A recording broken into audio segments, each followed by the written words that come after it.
London, May 1872. By the time the orchestra lifted its bows for the opening waltz at Hatherleigh House, Lady Melicent Penrose already knew something had gone wrong.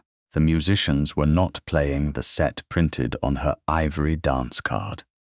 She stood beneath the gilded crest of House Hatherleigh, receiving congratulations beneath 3 tiers of candlelight, while the first notes of an unfamiliar waltz moved through the ballroom.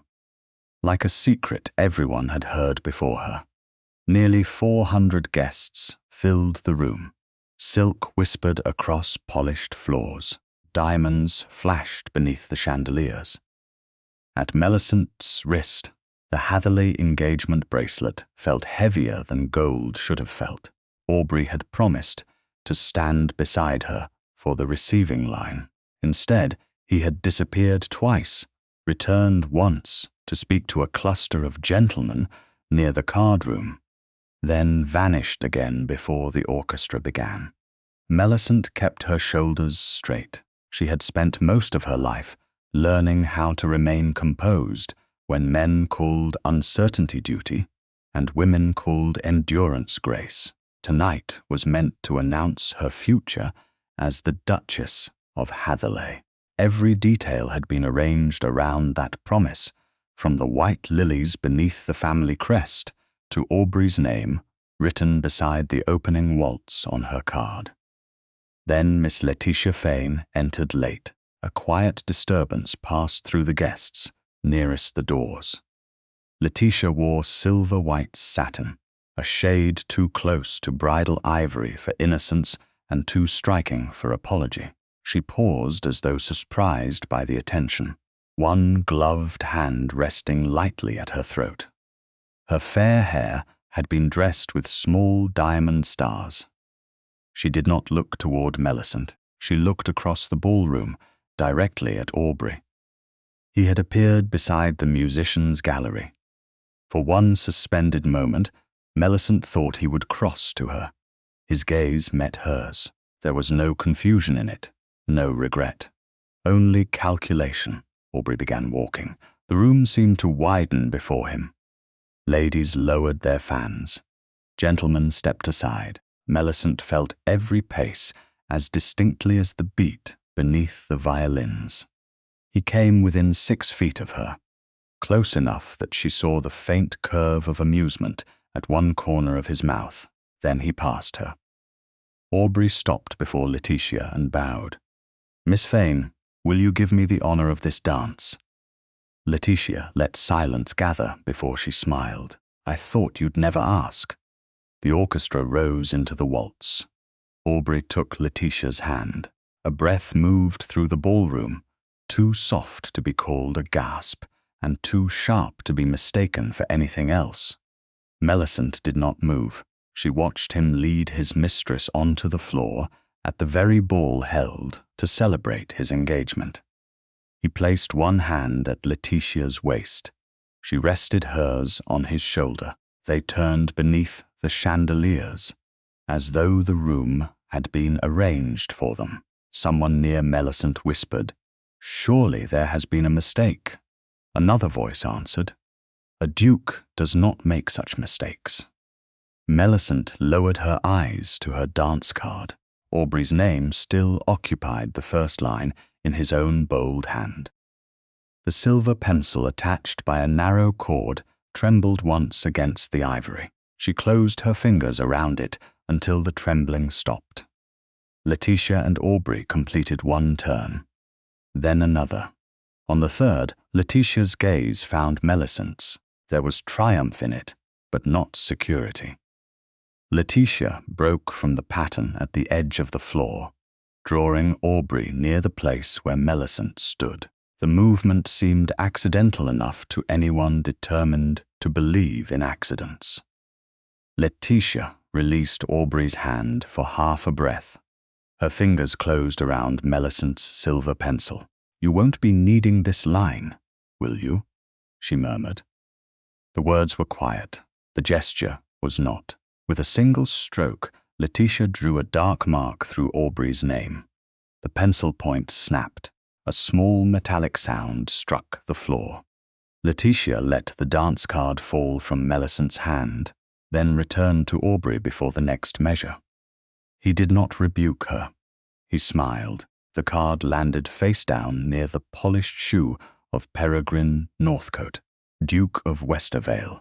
He had been standing several yards away, half-shadowed beside a marble column, watching the floor, with the expression of a man who had long ago ceased to be impressed by display. Peregrine looked first at the card, then at Melicent. Other men looked at her face, searching for tears, rage, or collapse. He looked at her empty hand. Two gentlemen began edging closer, drawn by the promise of scandal. Peregrine shifted one step. He did not speak. His position alone closed the space between them and Melicent. It was a small act, almost invisible, but it gave her air. She watched Aubrey and Letitia complete one full circuit of the ballroom. She made herself watch. If this humiliation had been prepared for her, she would not turn away before she understood its shape. Her pulse beat hard beneath the engagement bracelet, yet her back remained straight. And when a dowager reached toward her arm with an expression of eager pity, Melicent stepped beyond the touch. Peregrine bent and lifted the fallen card. Something rolled from beneath its edge. A small white enamel counter spun once upon the floor and settled against his shoe. The number 13 had been painted across its face in black. His eyes narrowed. He picked it up with the card and examined both without haste. The waltz continued. Aubrey glanced toward the card room, where three gentlemen stood together. One of them raised his glass. Aubrey's smile deepened. Peregrine saw it. So did Melicent. The knowledge passed between them without a word. This was not merely betrayal. It was performance. Peregrine approached only far enough to be heard without forcing intimacy. His voice was low and controlled. "Do you wish this returned to you?" He held the card by its edge. He did not conceal the violent line drawn through Aubrey's name. Melicent looked at the ivory surface, then at the enamel counter resting in his other palm. "Not until I've decided what it means." A brief change touched Peregrine's face. Not surprise. Recognition. "Then I'll keep it safe until you do." "I didn't ask you to keep it." "No." He inclined his head. "You did not." He placed the card and counter on the small table beside her, where both remained within her reach. The correction was immediate and unadorned. Melicent looked at him fully for the first time. Peregrine Northcote was known as a cold man, a political duke who could silence committees with a question and end disputes by refusing to raise his voice. Tonight, restraint did not make him distant. It made him careful. Across the ballroom, Aubrey turned with Letitia again. Near the card room, one of the waiting gentlemen slipped a second white enamel counter into Aubrey's palm as he passed. Aubrey closed his fingers around it, but not before Melicent saw the painted black number. 13. The waltz ended beneath a storm of polite applause. Aubrey bowed to Letitia as though he had bestowed an honor upon the room. Then he looked toward Melicent, confident that she would still be standing beneath his crest, still wearing his bracelet, still waiting for him to return. She was standing. She was waiting, but not for the reason he believed. Melicent reached for the fallen dance card. The broken silver pencil hung uselessly from its cord. On the first line, Aubrey's name remained visible beneath Letitia's dark stroke. She turned the card over. The back was blank. Whatever the counter meant, it had not been meant for her to see. Peregrine followed her gaze toward Aubrey and the gentleman near the card room. "You noticed it," she said. "I noticed that he expected an audience. And the number? I've seen counters like this. used where gentlemen prefer their wages to remain among gentlemen. Melicent closed her hand around the enamel piece. It was cool and smooth against her palm. Then someone has mistaken my life for a game. Peregrine's expression hardened, though his voice remained quiet. Yes. Melicent looked once more at Aubrey. He had begun walking toward her at last, wearing the patient smile of a man approaching something he believed already belonged to him. The ballroom watched him come. Melicent fastened her fingers around the white counter marked 13 and waited for her former future to explain why another man had just paid him for choosing his mistress. Aubrey crossed the final few yards with the confidence of a man who expected obedience to be waiting for him. The applause behind him faded into a murmur, but the ballroom did not truly resume. Too many guests had turned their attention toward the crest, the abandoned bride, and the Duke, who had finally chosen to approach her after displaying another woman before the room.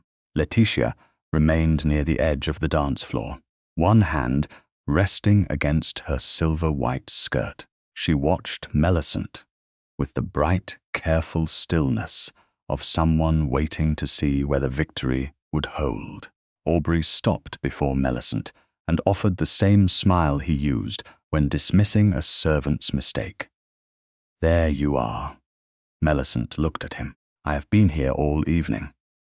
A faint line appeared between his brows. He had expected tears, perhaps a whispered plea, perhaps the desperate gratitude of a woman relieved that he had returned at all. "You must not turn one dance into a tragedy," he said. Letitia was distressed. "I did what courtesy required. Courtesy required you to cross the room, pass your betrothed, and open the ball with another woman? You know perfectly well that a dance means nothing." Melicent opened her hand.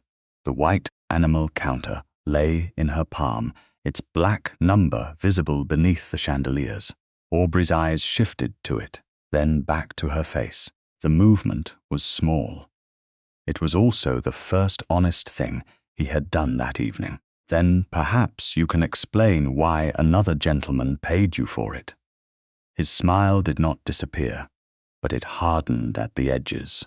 "You have been listening to gossip. I have been watching you."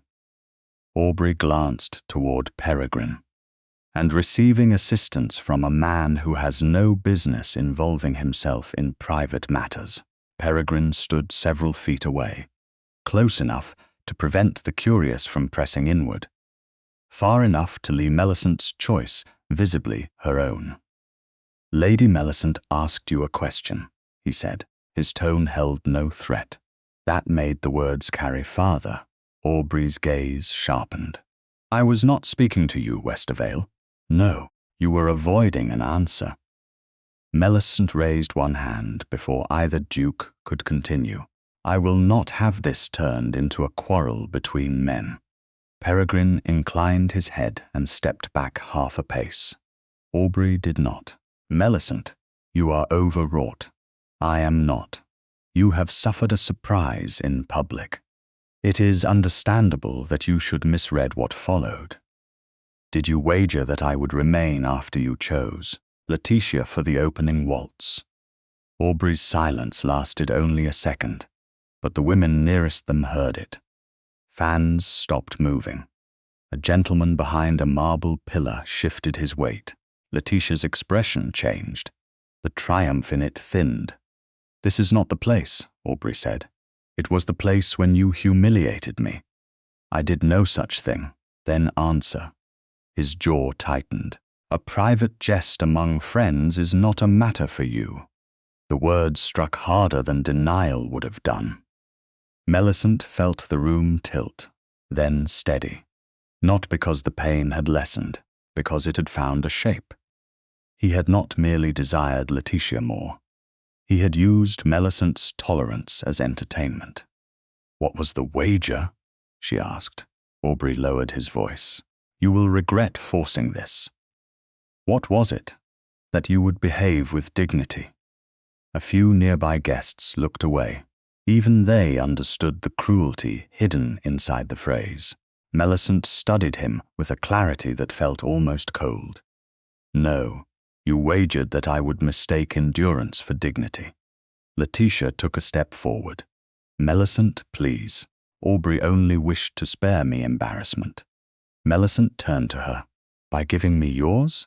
Letitia's lips parted, but no answer came. Aubrey exhaled sharply. Enough. You are creating precisely the scandal I hoped to avoid. You arranged the music. Do not be absurd. You sent away my carriage. That accusation reached the edge of the crowd like a stone dropped into still water. Aubrey's face changed again. This time, anger replaced patience. Your carriage was needed elsewhere. 2 hours before I knew I would need to leave. You were never meant to leave. The words escaped him before caution could retrieve them. Silence followed. Melicent heard the orchestra turning pages in the gallery. Somewhere near the supper room, a spoon struck porcelain. She looked down at the engagement bracelet around her wrist. The Hatherleigh diamonds had been set into a pattern of small interlocking leaves. Aubrey had fastened it himself 3 months earlier and told her that it represented continuity, duty, and the permanence of their future. She had worn it through fittings, dinners, morning calls, and every conversation in which he explained what their marriage required of her. He had never once asked what it required of him. Melicent lifted her arm and released the clasp. Aubrey stared at the bracelet in her hand. What are you doing? Deciding what happens next. Do not make a spectacle of yourself. That decision was made before I entered the room. She crossed to the small table beneath the Hatherleigh crest. Aubrey's champagne stood untouched beside a silver bowl of lilies. Melicent placed the bracelet beside the glass. She did not throw it. She did not offer it to Letitia. She simply removed it from her body and left it where the man who had given it could see the cost of believing she had nowhere else to go. A whisper moved through the ballroom. Aubrey stepped closer. Put it back on. No, you do not understand the consequences. I understand them better than I did an hour ago. A broken engagement will not injure me as it will injure you. His voice had dropped so low that only those nearest could hear, but his certainty remained public. You will be discussed in every drawing room in London. Mothers will withdraw invitations. Men will wonder what defect I discovered. You may think pride will comfort you, but pride does not give a woman a household, a name, or protection. Melicent met his gaze. Then you should not have wagered so confidently on my fear. The color left Letitia's face. Peregrine went still. Aubrey looked at the counter in Melicent's hand, as though he had only now understood that she had seen not merely his betrayal, but the machinery beneath it. You are angry, he said. You will reconsider. My representatives will speak with yours tomorrow. Until then, no wedding arrangements will continue. You cannot suspend a ducal marriage because of a waltz. I am suspending it because you turned my obedience into a game. Aunt Octavia Penrose emerged from the crowd with the speed of a woman who had spent the last 10 minutes deciding whether public restraint or family loyalty mattered more. At 60, she possessed the kind of authority that came from surviving widowhood, poor investments, and 3 decades of society without apologizing for any of them. She took one look at Melicent's bare wrist and understood. We are leaving, she said. Aubrey's mouth tightened. Lady Octavia, this is a private misunderstanding. Then you chose a remarkably crowded room in which to create it. She offered Melicent her arm. Melicent accepted. The movement was small, but it broke the arrangement of the room. Guests stepped aside. Aubrey remained beside the bracelet, caught between following Melicent and preserving the appearance that he had not lost control. He chose appearance. That choice wounded less than she expected, perhaps because it was no longer surprising. At the entrance hall, a footman hurried forward, then stopped when Aunt Octavia requested the Hatherleigh carriage assigned to Lady Melicent. His face tightened with visible alarm. "I beg your pardon, my lady. The carriage is not available." "Not available?" Aunt Octavia repeated. "It was sent away earlier this evening." Melicent felt Peregrine arrive behind them, accompanied by a woman in deep blue silk, whom she recognized as his widowed sister, Lady Georgiana Northcote. Peregrine did not interrupt. Aunt Octavia turned on the footman.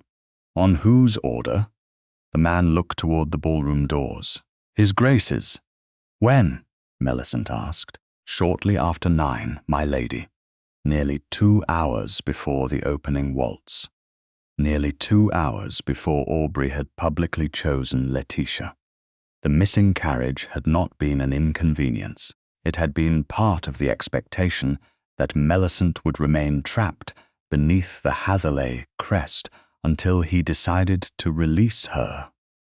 Peregrine's expression became unreadable. "My sister's carriage is outside," he said. "Lady Georgiana will accompany you both. I can arrange another conveyance for myself." Georgiana stepped forward with calm warmth. "You would be doing me a kindness, Lady Melicent. My brother is poor company after midnight." For the first time that evening, something almost like laughter touched Melicent's breath, though it did not quite become sound. Peregrine did not offer his arm. He waited. Melicent looked back once. Aubrey had reached the entrance hall at last. Letitia several steps behind him. He stopped when he saw the open door, the waiting carriage, and Melicent standing beyond the boundary he had believed she could not cross. "Melicent," he said. There was warning in her name. There was also disbelief. She turned away. Peregrine offered his hand only at the carriage step. Melicent accepted it because she chose to, not because she had nowhere else to place her own. His grip was steady and brief. He released her the moment she was secure. Aunt Octavia and Georgiana followed. As the door closed, Melicent saw Aubrey standing beneath the lights of his house, empty-handed, except for the certainty that had failed him. The carriage moved into the dark London street. Georgiana glanced at the white enamel counter still resting in Melicent's palm. "I have seen those before," she said quietly. Melicent looked up. "Where?" "At private gaming suppers. Gentlemen sometimes use them, when they prefer not to write the terms of a wager where a servant might find them." The wheels rolled over the stones. Melicent closed her fingers around the number 13. "Then, tomorrow," she said, "I intend to discover exactly what he believed would happen before that number ran out, by 10 o'clock the next morning." London already knew that Lady Melicent Penrose had left Hatherleigh House without her engagement bracelet. By 11, the story had acquired tears she had not shed, a fainting fit that had never occurred, and a quarrel with Letitia Fane in which neither woman had spoken above a murmur. At 11:30, a footman entered Aunt Octavia's morning room carrying a silver tray with 2 calling cards. One bore the name of Lady Georgiana Northcote. The other belonged to Peregrine Northcote, Duke of Westervale. Melicent stood beside the window, still wearing the pale grey morning dress her maid had chosen after rejecting every color that might be interpreted as mourning. Her bare wrist felt conspicuous, though no one in the room had looked at it twice. Aunt Octavia glanced at the cards, then at Melicent.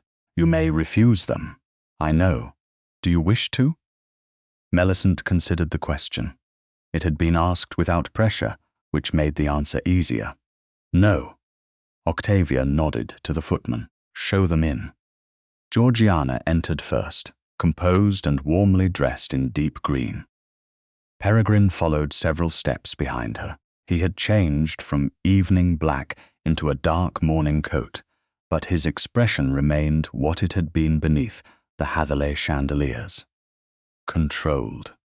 Watchful, he bowed to Octavia, then to Melicent. No one referred to the previous night until tea had been poured, and the door left open according to propriety. Peregrine sat opposite Melicent rather than beside her. From an inner pocket, he withdrew the ivory dance card and the white enamel counter marked 13. He placed both on the table between them. These belong to you. Melicent looked at the card. Letitia's dark stroke still cut through Aubrey's name. The silver pencil cord hung from one corner, ending in the broken casing. Thank you. Peregrine did not move his hand toward either object. I made an inquiry this morning. Aunt Octavia's brows rose. Discreetly, I hope. As discreetly as White's permits anything to be. Georgiana gave him a dry look, which is to say, not very. Peregrine ignored the interruption, though the brief ease between brother and sister softened the room. The counter is used by a small, private group of gentlemen who prefer tokens to written markers. Each number indicates the final day of a wager. Melicent touched one finger to the enamel edge. 13 days from last night. Yes, and Aubrey was one of the men wagering. He was. The words settled heavily, not because they surprised her, but because certainty always had more weight than suspicion. Melicent looked at the counter rather than Peregrine. On what? I do not yet have the full terms. She raised her eyes. But you know part of them.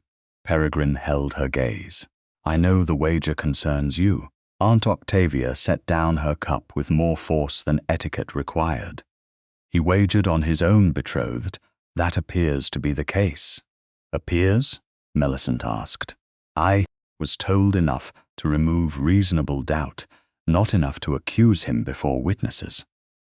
Who told you? A member of the group who regrets participating now that the event has become public. Octavia's mouth tightened. Convenient regret. Yes. Peregrine's agreement was immediate, but useful if it leads to the exact terms. Melicent rested her hands in her lap. She had slept for perhaps 2 hours. Whenever she closed her eyes, she saw Aubrey walking past her, but the image that returned most sharply was not his hand extended toward Letitia. It was his face when he saw the counter in her palm.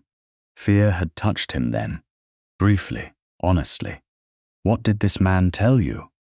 Peregrine answered without ornament. That Hatherleigh claimed you, would remain after the opening waltz. Despite his choosing, Miss Fane, remain in the ballroom. The wording is disputed. Then it matters. I agree. He leaned back slightly. One man recalls that the wager concerned whether you would remain at the ball. Another believes the condition was whether you would continue the engagement. A third refused to speak to me at all. Georgiana looked at Melicent.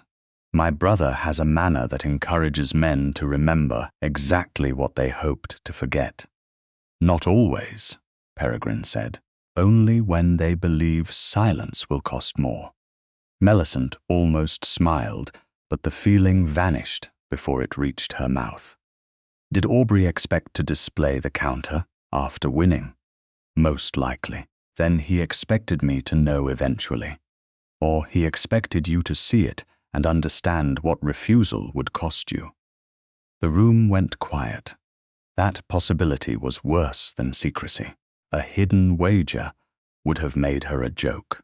A revealed wager would have made her an example. Aubrey had wanted her to know that even after public humiliation, he believed she would still return to him. Melicent looked toward the mantel clock. The hands had moved 7 minutes since Peregrine entered. She felt as though much more had changed. "What do you intend to do next?" he asked. The question startled her enough that she answered too quickly. "You are asking me?"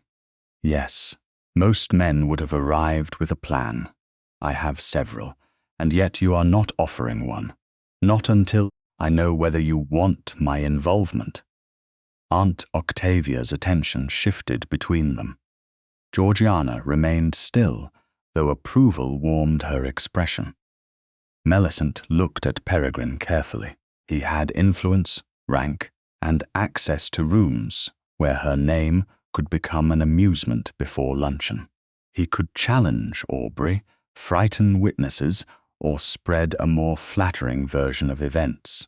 Each action might help her. Each could also remove the matter from her hands. "I want the terms of the wager," she said. "All of them. That can be done. I do not want a public accusation before we have proof." "Agreed. I do not want anyone saying you are acting because you wish to replace him."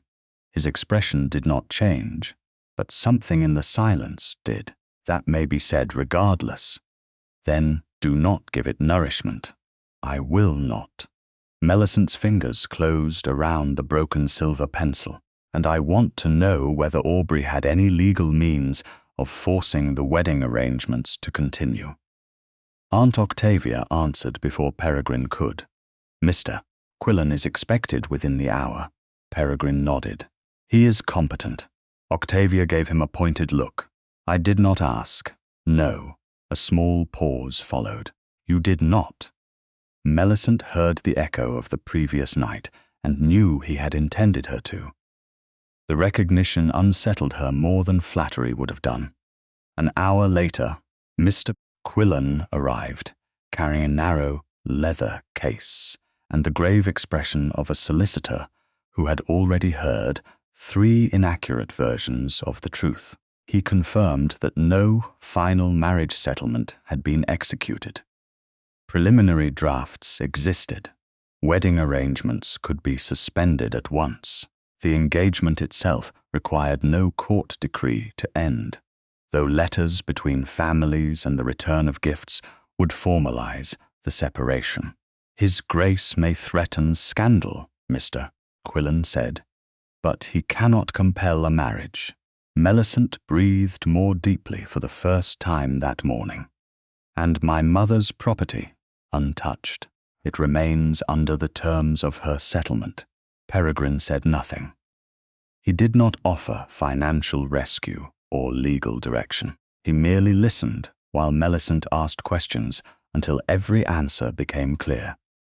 When Mr. Quillen departed, the footman returned with an enormous arrangement of white roses and a sealed note. Melicent knew Aubrey's hand before the tray reached her. She broke the seal. The message contained no apology.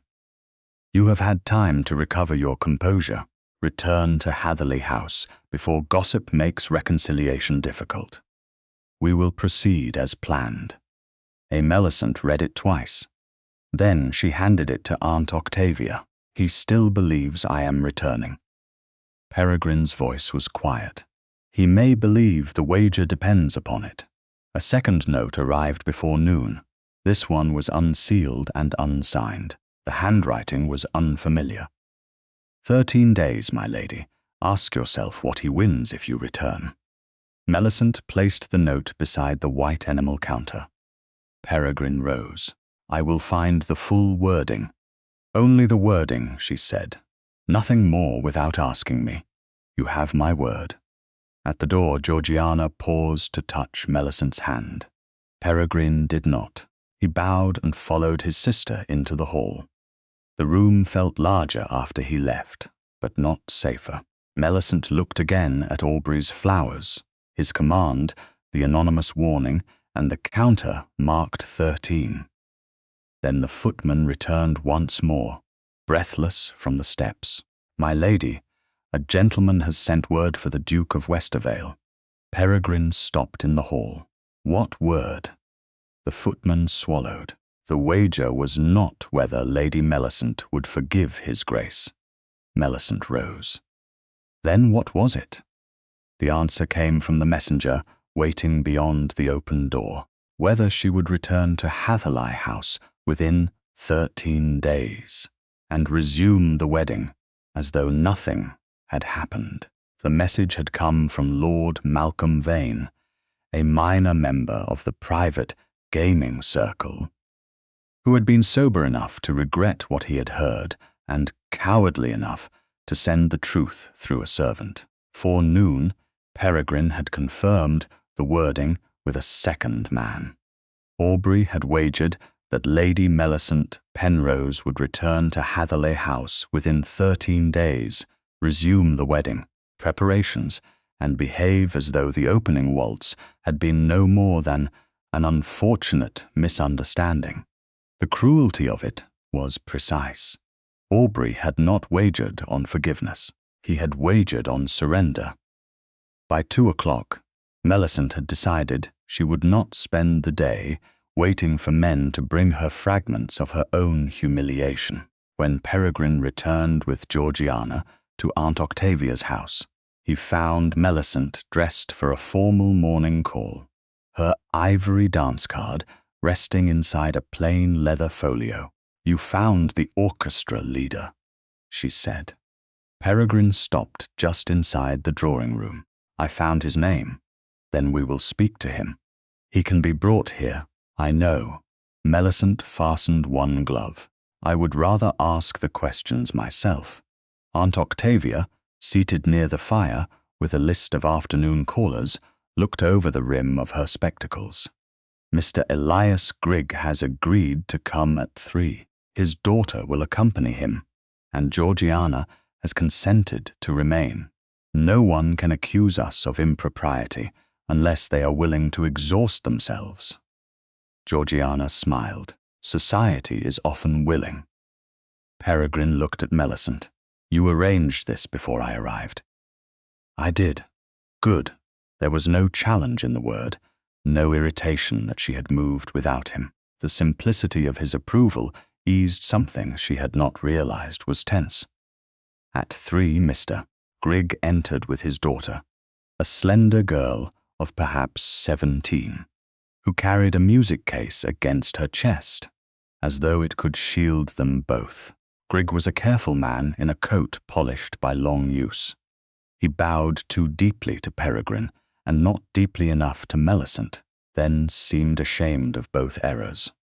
"Your Grace, my lady, I hope you'll understand that I have a family dependent upon my engagements." "That is precisely why we asked you here instead of approaching you at the hall," Melicent said. "Please sit." Grigg glanced toward Peregrine. "Am I being accused of something?" Peregrine answered, only after Melicent gave the smallest nod. "No, we are asking whether someone used your work to carry out a private design." Grigg sat, though uneasily. His daughter remained beside him. Melicent placed the dance card on the table. This was the program announced at Hatherleigh House. The opening waltz printed here was not the one your musicians played. Grigg looked at the card, then away. The program changed. When? Late in the afternoon. On whose authority? His fingers tightened around the brim of his hat. His Grace's secretary brought the instruction. "Mr.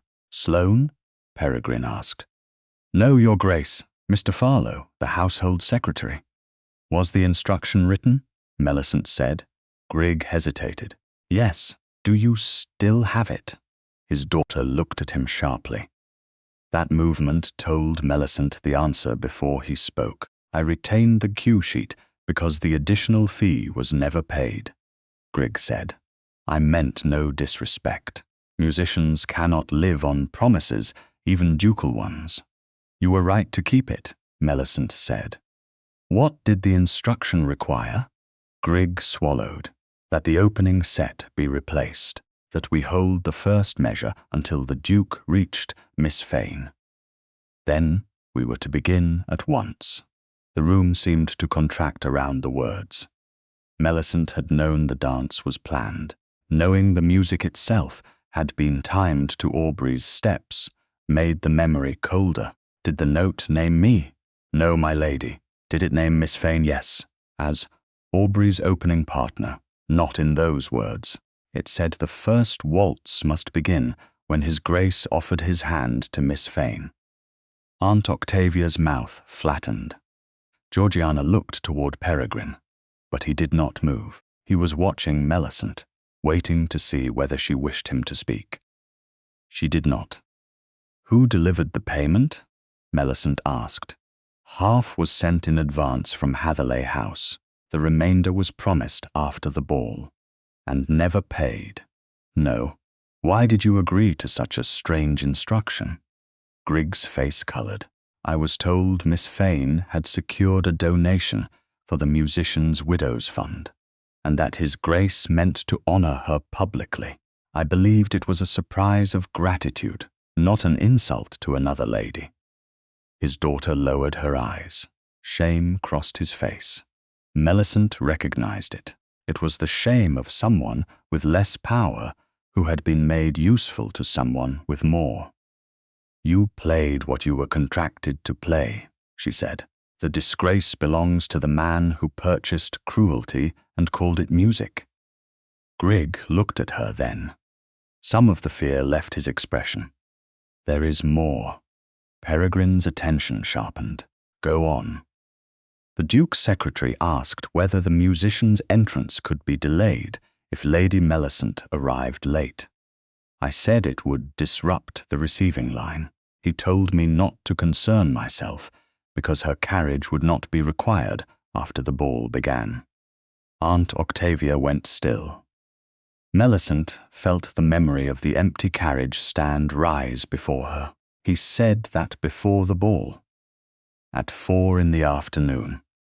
The missing carriage had not been a response to scandal. It had been part of the design from the beginning.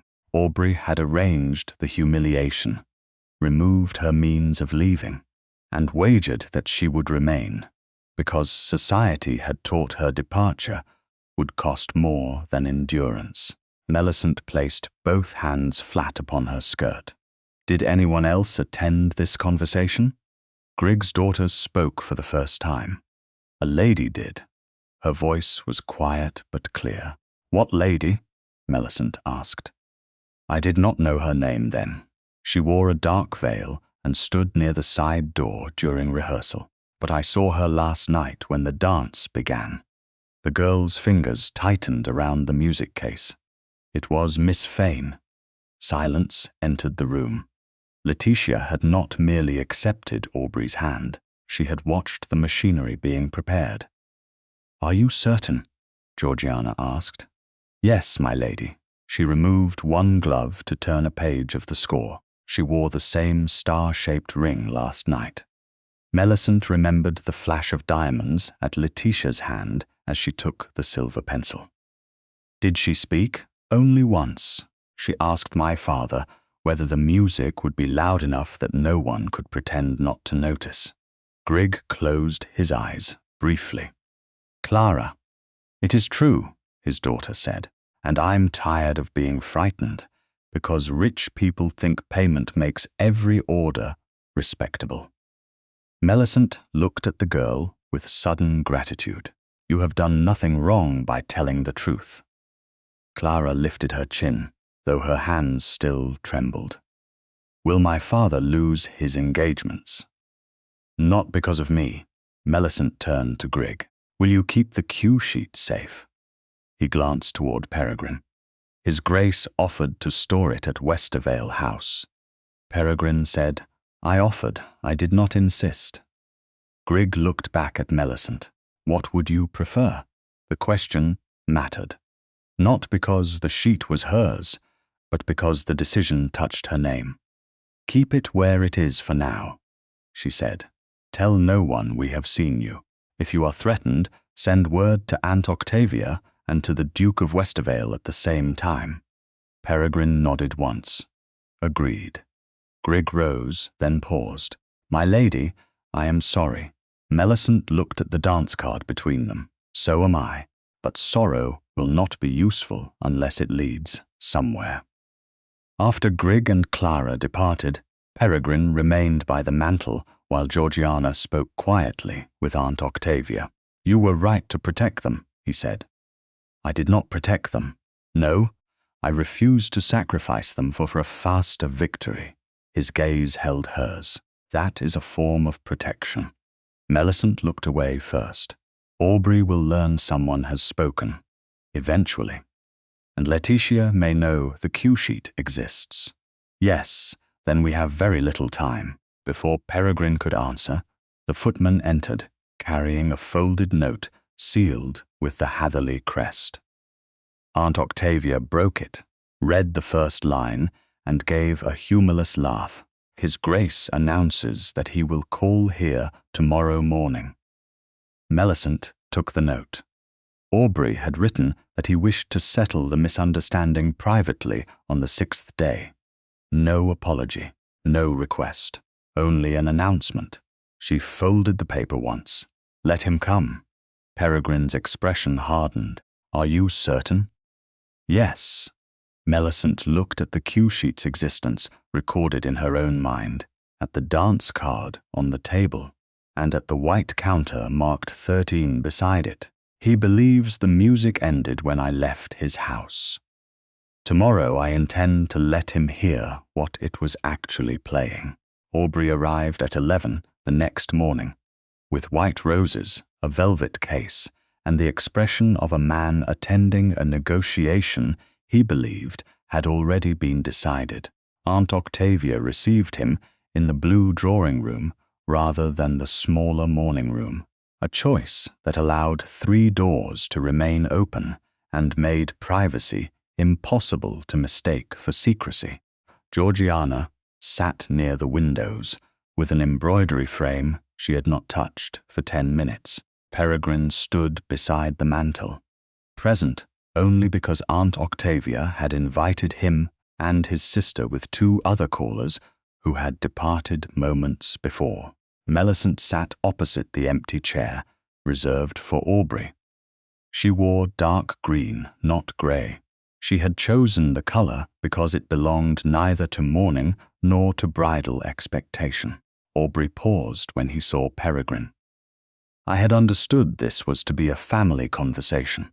Aunt Octavia indicated the chair. "You announced your visit. You did not set the guest list." His gaze moved to Melicent.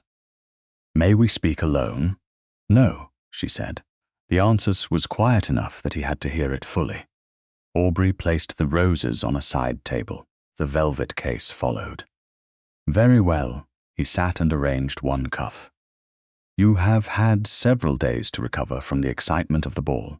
I trust we can now discuss the matter rationally." "I was rational at the ball."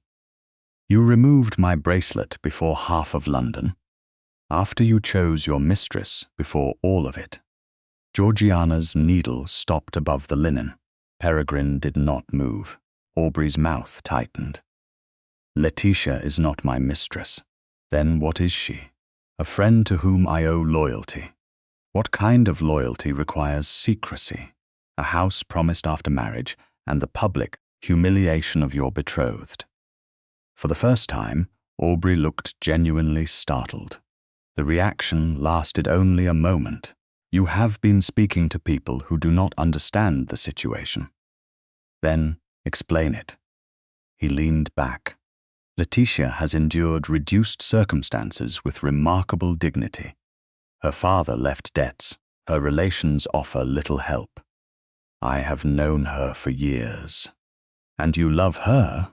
Aubrey's eyes flicked toward Peregrine before returning to Melicent. "That is an unnecessarily sentimental word. You crossed a ballroom for her. I offered one dance. You arranged the music to begin when you reached her." Silence pressed through the room. Aubrey's fingers stilled against his knee. Melicent watched the denial form and fail. "Who told you that?" he asked. "It does not matter. It matters if a servant or musician has been spreading lies about my household." "You are not answering." He gave a short, controlled breath. The orchestra received a revised program.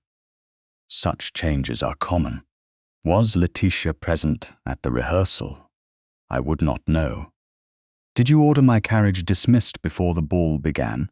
Aubrey turned his face toward Aunt Octavia as though appealing to a more reasonable authority. This interrogation is beneath us. Octavia adjusted her spectacles. That usually means the questions are above your answers. Peregrine looked down, perhaps to conceal a reaction, though the corner of Georgiana's mouth moved openly. Aubrey returned his attention to Melicent. You are allowing strangers to encourage a misunderstanding because they find scandal entertaining. The man who wagered on me should not lecture me about entertainment. His composure cracked, not loudly. His eyes hardened, and the polished patience left his voice. A private jest among gentlemen has been exaggerated beyond recognition. State the jest. It was foolish. State it. Aubrey looked at Peregrine. You have no right to sit here while she repeats club gossip. Peregrine answered evenly. I am here because Lady Octavia invited me. I will leave if Lady Melicent asks. Aubrey's expression sharpened. How noble.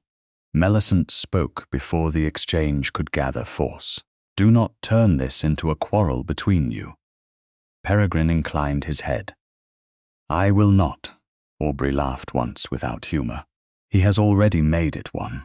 Westervale has spent days carrying your grievance through London because he enjoys presenting himself as the honorable alternative.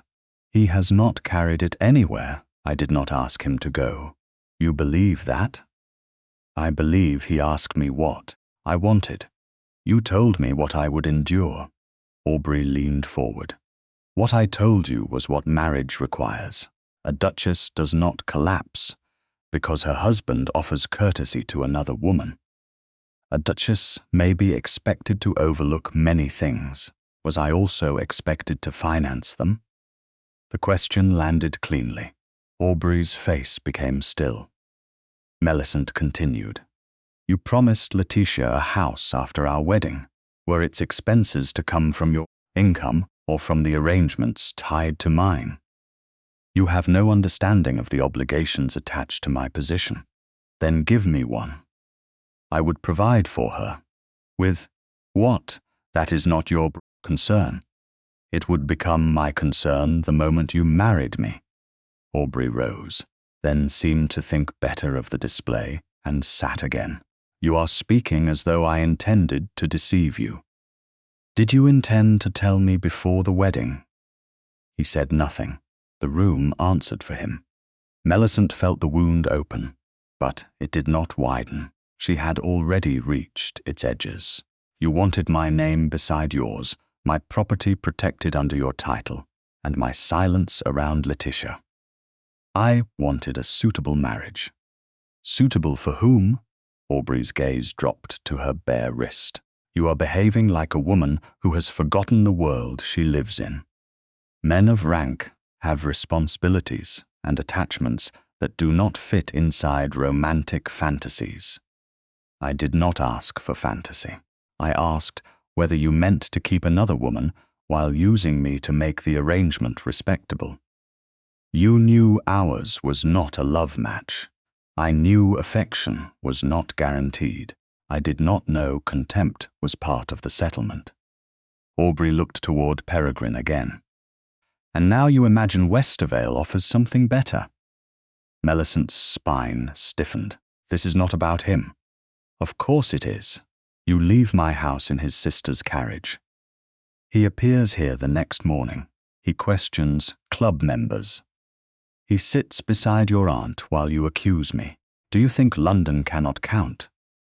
London may count whatever it pleases. I am not transferable property. The words stopped him.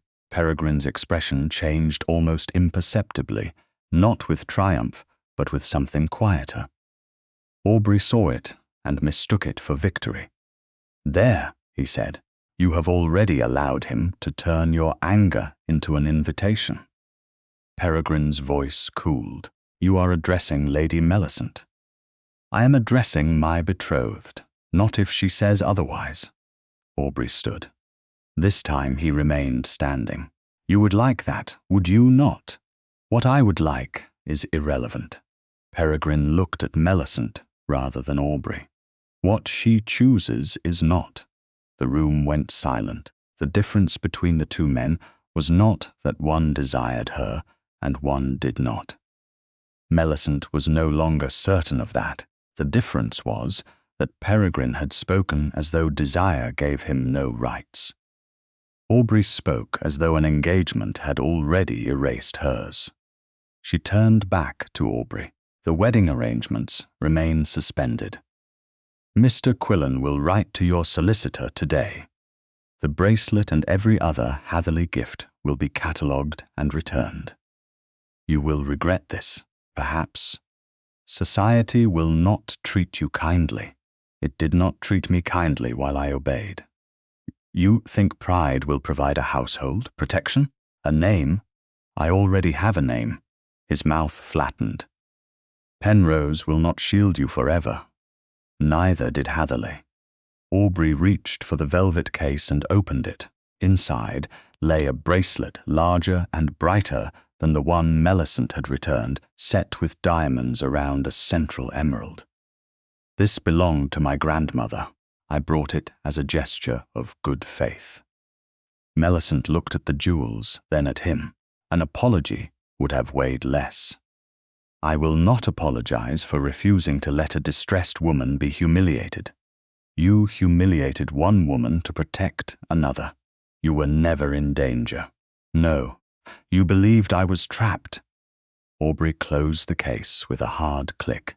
"You will reconsider when the invitations stop. Then I will have quieter mornings. When men wonder what defect I discovered, they may wonder. You and I will know the defect was yours." Georgiana lowered her face, but not before Melicent saw approval brighten her eyes. Aubrey looked around the room and realized no one would rescue him from the exchange. His attention settled on Peregrine. "Enjoy your performance while it lasts." "This is not mine," Peregrine said. "That is precisely why you cannot understand it." Aubrey picked up the velvet case. He left the roses.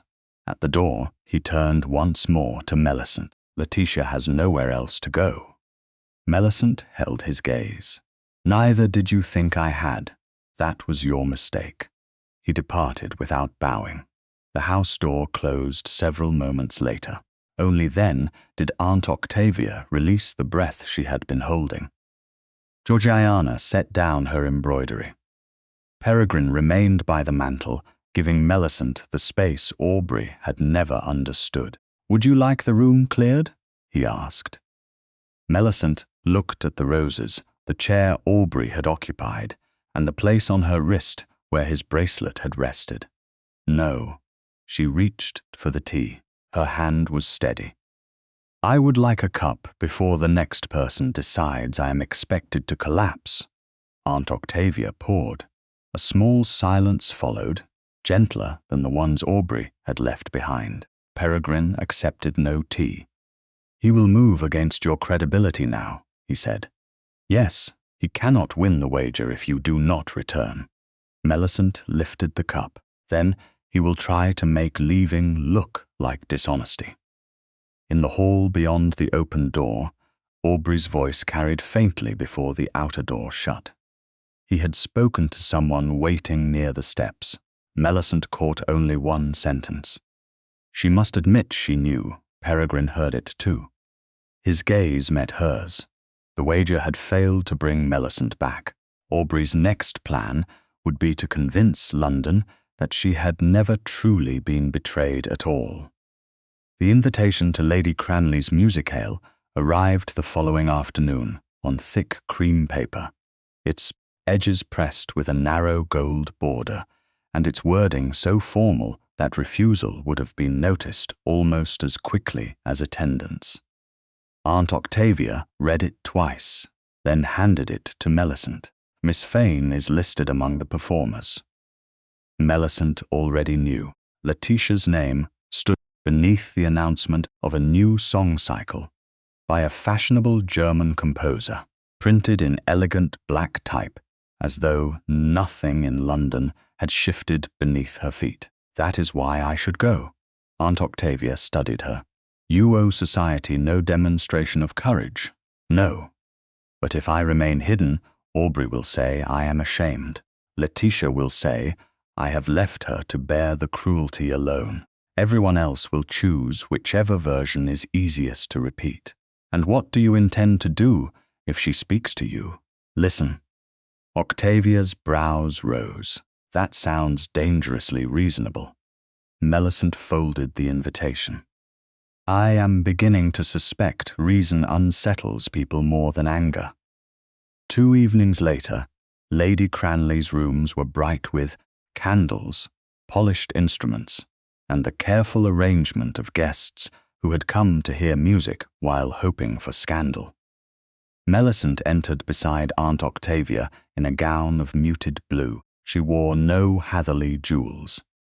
The absence was noticed before anyone greeted her. Peregrine and Georgiana were already present near the far end of the room. Peregrine bowed when Melicent approached, but he did not cross to her. He remained where she could see him and where others could see that he had not rushed to claim her attention. The restraint should have felt formal. Instead, it felt protective in a way she had not expected. Letitia entered after the first quartet, dressed in pale gold. Her beauty had always been of the kind that made rooms forgive her before she had spoken. That evening, however, strain sharpened the line of her mouth. She took her place beside the pianoforte and performed a song about a woman abandoned by a man who had promised to return. The choice was so deliberate that even Lady Cranley's most loyal guests could not pretend otherwise. Letitia's voice was clear, sweet, and controlled. On the final phrase, she looked directly at Melicent. The room held its breath. Melicent did not look away. When the applause ended, Letitia accepted compliments from 3 ladies and 1 elderly baron before beginning a slow path toward the refreshment table. She reached Melicent as though chance had guided her. Lady Melicent. Miss Fane.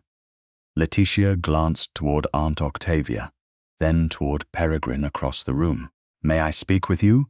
You are speaking with me. A faint flush touched Letitia's cheeks. Not here. Here is preferable. Melicent's tone remained low. There are enough witnesses to prevent either of us from being misquoted too imaginatively. Letitia's fingers tightened around her fan.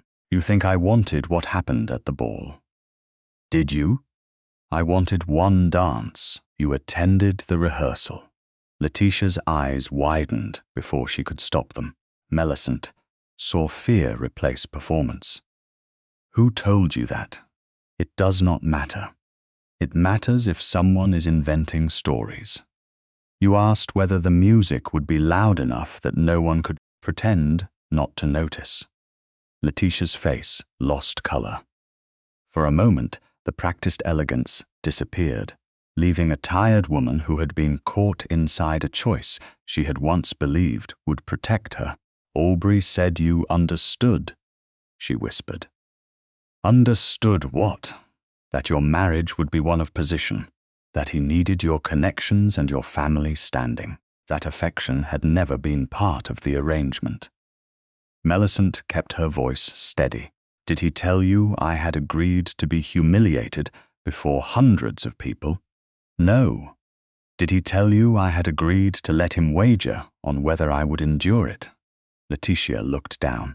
I did not know about the wager until after the rehearsal. And then it was too late. Too late to do what? Letitia lifted her eyes. To leave. The answer was not an excuse. It was a confession of another kind. Melicent looked at the woman before her and understood that Letitia's triumph at the ball had not come from confidence. It had come from desperation sharpened into cruelty. Why? Melicent asked. Letitia's mouth trembled once. My father died with debts. My brother will not keep me. My aunt has already said she cannot support another winter in London. Aubrey promised me a house after the wedding. A house he would provide once he had married me. Yes, so my marriage was to secure your future. Letitia's eyes filled, though no tears fell. He said you would be Duchess. He said you would have everything that mattered. Everything except truth. You had rank, protection, a name. I had those before him. Letitia looked toward Aubrey, who stood near Lady Cranley, speaking with two gentlemen, as though he had no interest in the women whose lives he had divided for convenience. He said you did not care whether he loved you. Melicent felt the old wound open again, but this time she recognized its edge. I once believed affection was not necessary to make a respectable marriage. Letitia seized on the admission. Then you did know. I knew he did not love me. I did not know he intended to keep you. Use me to make it respectable, and turn my silence into proof that I could be controlled. Letitia's fan snapped shut. You think I was free? No, Melicent's answer surprised them both. I think you chose the only freedom he allowed you, and that choice required my humiliation.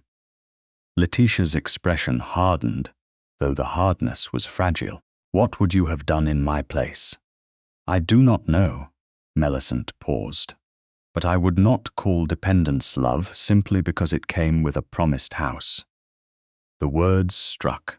Letitia looked away toward the musicians, where Grigg's daughter was arranging sheet music.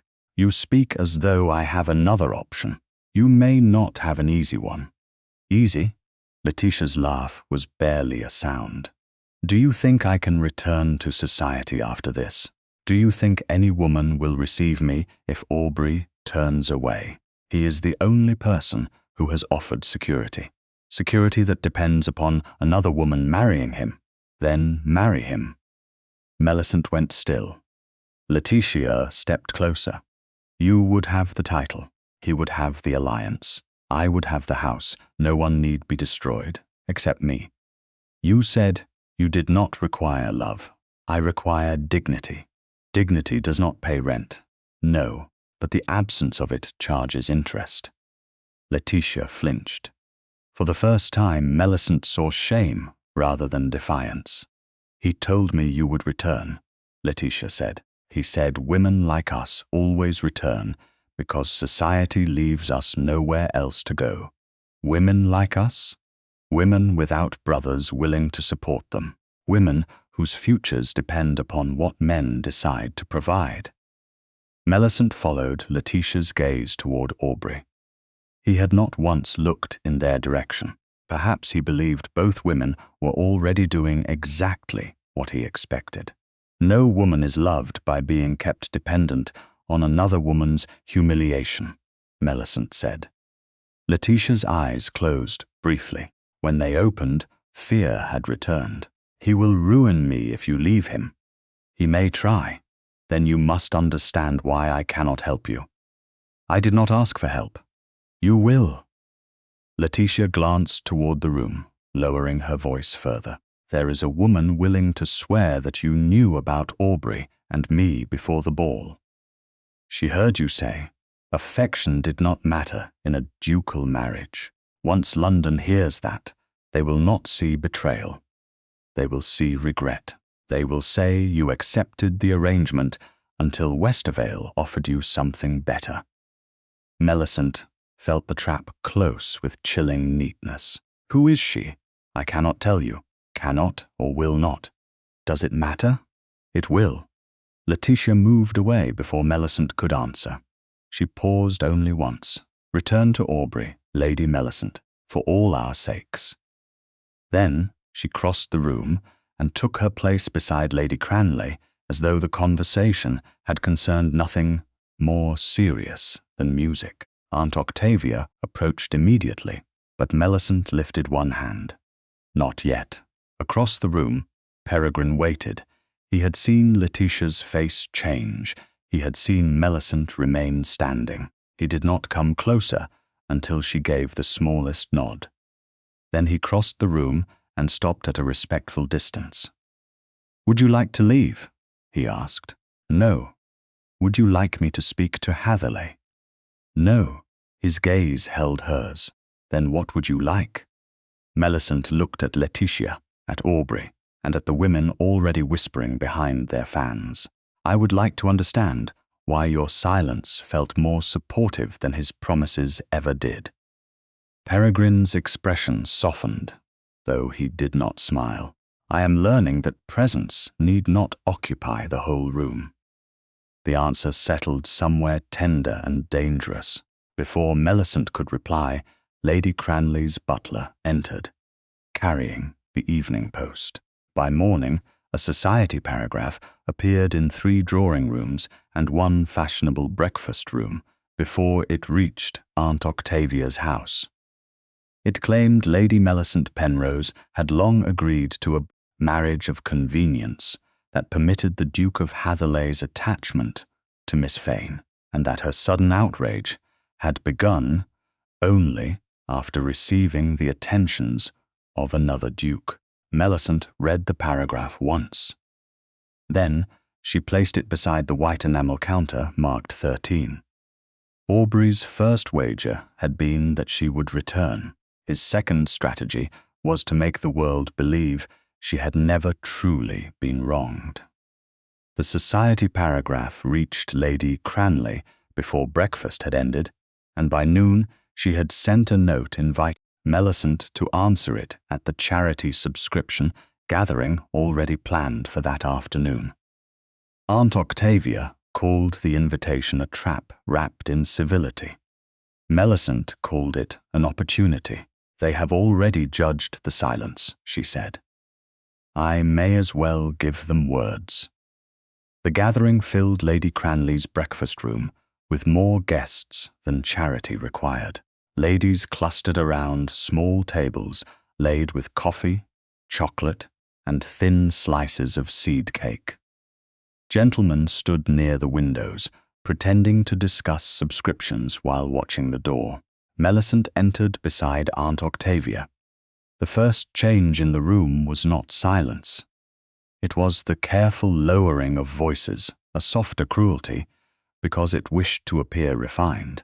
Peregrine stood near the far wall with Georgiana. He bowed when Melicent looked toward him, but he did not approach.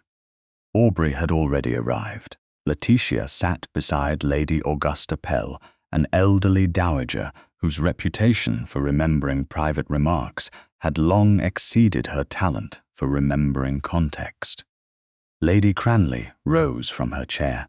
"Lady Melicent, I am glad you came. Thank you for allowing me to do so. A paragraph has circulated this morning." Lady Cranley's gaze moved across the room. "It concerns several people present. I will not permit my gathering to become a court. But neither will I allow whispers to pass for fact when those named are willing to speak." It was a generous distinction, though everyone had come precisely because the room now resembled a court. Melicent took the chair offered to her. Aubrey remained standing. Letitia folded her hands in her lap. Lady Augusta watched with the solemn interest of a woman about to become indispensable. Lady Cranley held the printed paragraph between 2 fingers. It claims Lady Melicent had long accepted that her marriage to the Duke of Hatherleigh would be one of convenience, and that she understood his attachment to Miss Fane. Is that claim true? Every gaze settled on Melicent. Aubrey expected denial. Letitia expected outrage. The room expected a performance easy enough to repeat later. Melicent gave them none. "I accepted that the marriage might not contain romantic love," she said. A murmur moved through the guests. Aubrey's expression eased. Letitia lowered her eyes, hiding relief too slowly. Melicent continued. "I believed respect, honesty, and duty might be enough to build something honorable. Lady Augusta leaned forward. You said affection was unnecessary in a ducal marriage. I did. The admission sharpened the room. Aunt Octavia's hand tightened around the head of her cane, but she did not interrupt. When? Lady Cranley asked. Last winter, during a dinner at Pell House. Lady Augusta nodded eagerly. Exactly. I heard it myself. You heard me repeat what I had been taught to believe, Melicent said, that a woman in my position should not expect affection if the alliance was respectable. Aubrey smiled faintly. Then you admit the foundation of our understanding. Melicent looked at him. I admit I was willing to accept too little. His smile vanished. Letitia spoke before he could answer. But you knew Aubrey's heart was not yours. I knew he did not love me, and you proceeded. Yes, the truth tasted bitter but not shameful. It was no longer a weapon Aubrey could use if she held it first. Letitia lifted her chin. Then why call yourself betrayed now? Because a loveless marriage is not the same as a dishonest one. He never promised you love. He did promise respect. Aubrey's voice entered smoothly. I promised protection, position, and the duties proper to my name. You accepted those terms. I did not accept public humiliation. One dance, a planned dance. You cannot prove that. Peregrine's gaze shifted, but he remained still. Melicent noticed. He had the orchestra leader's account in mind, perhaps the cue sheet, perhaps the counter. Yet he waited because she had not asked him to speak. Lady Augusta turned toward Melicent. Surely a woman who accepts a marriage of duty understands that a gentleman may have prior attachments. Understanding human imperfection is not consenting to be used as scenery for it. A few women looked down at their cups. Melicent wondered how many had endured similar bargains and called silence maturity because they had been given no safer word. Aubrey moved closer to the center of the room. This sudden moral outrage began only after Westervale inserted himself into the matter. Peregrine did not react, Aubrey continued. Before that, Lady Melicent intended to marry me, despite knowing I did not offer affection. Then another duke provided attention, sympathy, and a carriage. Now she claims principles she did not possess a week ago. The cruelty of the argument lay in its partial truth. Peregrine had noticed her. His attention had mattered, but her decision had been made before she stepped into his sister's carriage, while Aubrey was still standing beside Letitia beneath the chandeliers. Melicent rose. The movement caused several guests to shift back. You are correct about one thing, she said. I once believed affection unnecessary. Aubrey's expression softened with confidence. Then let us end this spectacle. No. The words stopped him. I once believed I could live without love because I thought dignity would remain. You proved I was mistaken. The room went still. Melicent looked from Aubrey to Letitia, then to Lady Augusta. I was willing to enter a loveless marriage. I was never willing to enter a public arrangement in which my silence purchased another woman's house, my name protected a man's deception, and my endurance became entertainment for his friends. Lady Augusta frowned. Entertainment? Melicent reached into the small reticule at her wrist and placed the white enamel counter on the table. The black number 13 faced upward. A gentleman near the window drew a sharp breath. Aubrey's jaw tightened. That object proves nothing, he said. Then explain it. A gaming marker. Used for what wager? Aubrey looked around the room, measuring how much could be admitted without surrender. A foolish jest. State it. This is absurd. State it. Letitia's hands trembled. Lady Cranley's expression hardened. Hatherleigh, if the marker concerns Lady Melicent, She has the right to hear the terms. Aubrey gave a cold laugh. You are all allowing a private matter to become grotesque. Melicent held his gaze. Did your arrangement include a wager on my obedience? He did not answer. The silence moved through the room more powerfully than confession. A gentleman near the fireplace looked away. Another studied the counter with sudden fascination. Peregrine stepped forward only then. I can confirm the counter was used in a wager concerning Lady Melicent. Aubrey turned on him. You have no proof of the terms. Not all of them. Then you should remain silent. I was asked to confirm what I know. Peregrine's eyes moved to Melicent. Nothing more. She understood the care in that distinction. He had not rescued her. He had strengthened one fact and left the moral argument in her hands. Lady Augusta spoke hesitantly. There may be another interpretation. Perhaps His Grace wagered that Lady Melicent would show composure. Melicent looked at her. Would you permit a man to gamble upon your composure while arranging the insult meant to test it? Lady Augusta's mouth closed. Letitia rose abruptly. She knew about me. The room turned. Letitia's voice shook, but she continued. She knew Aubrey did not love her.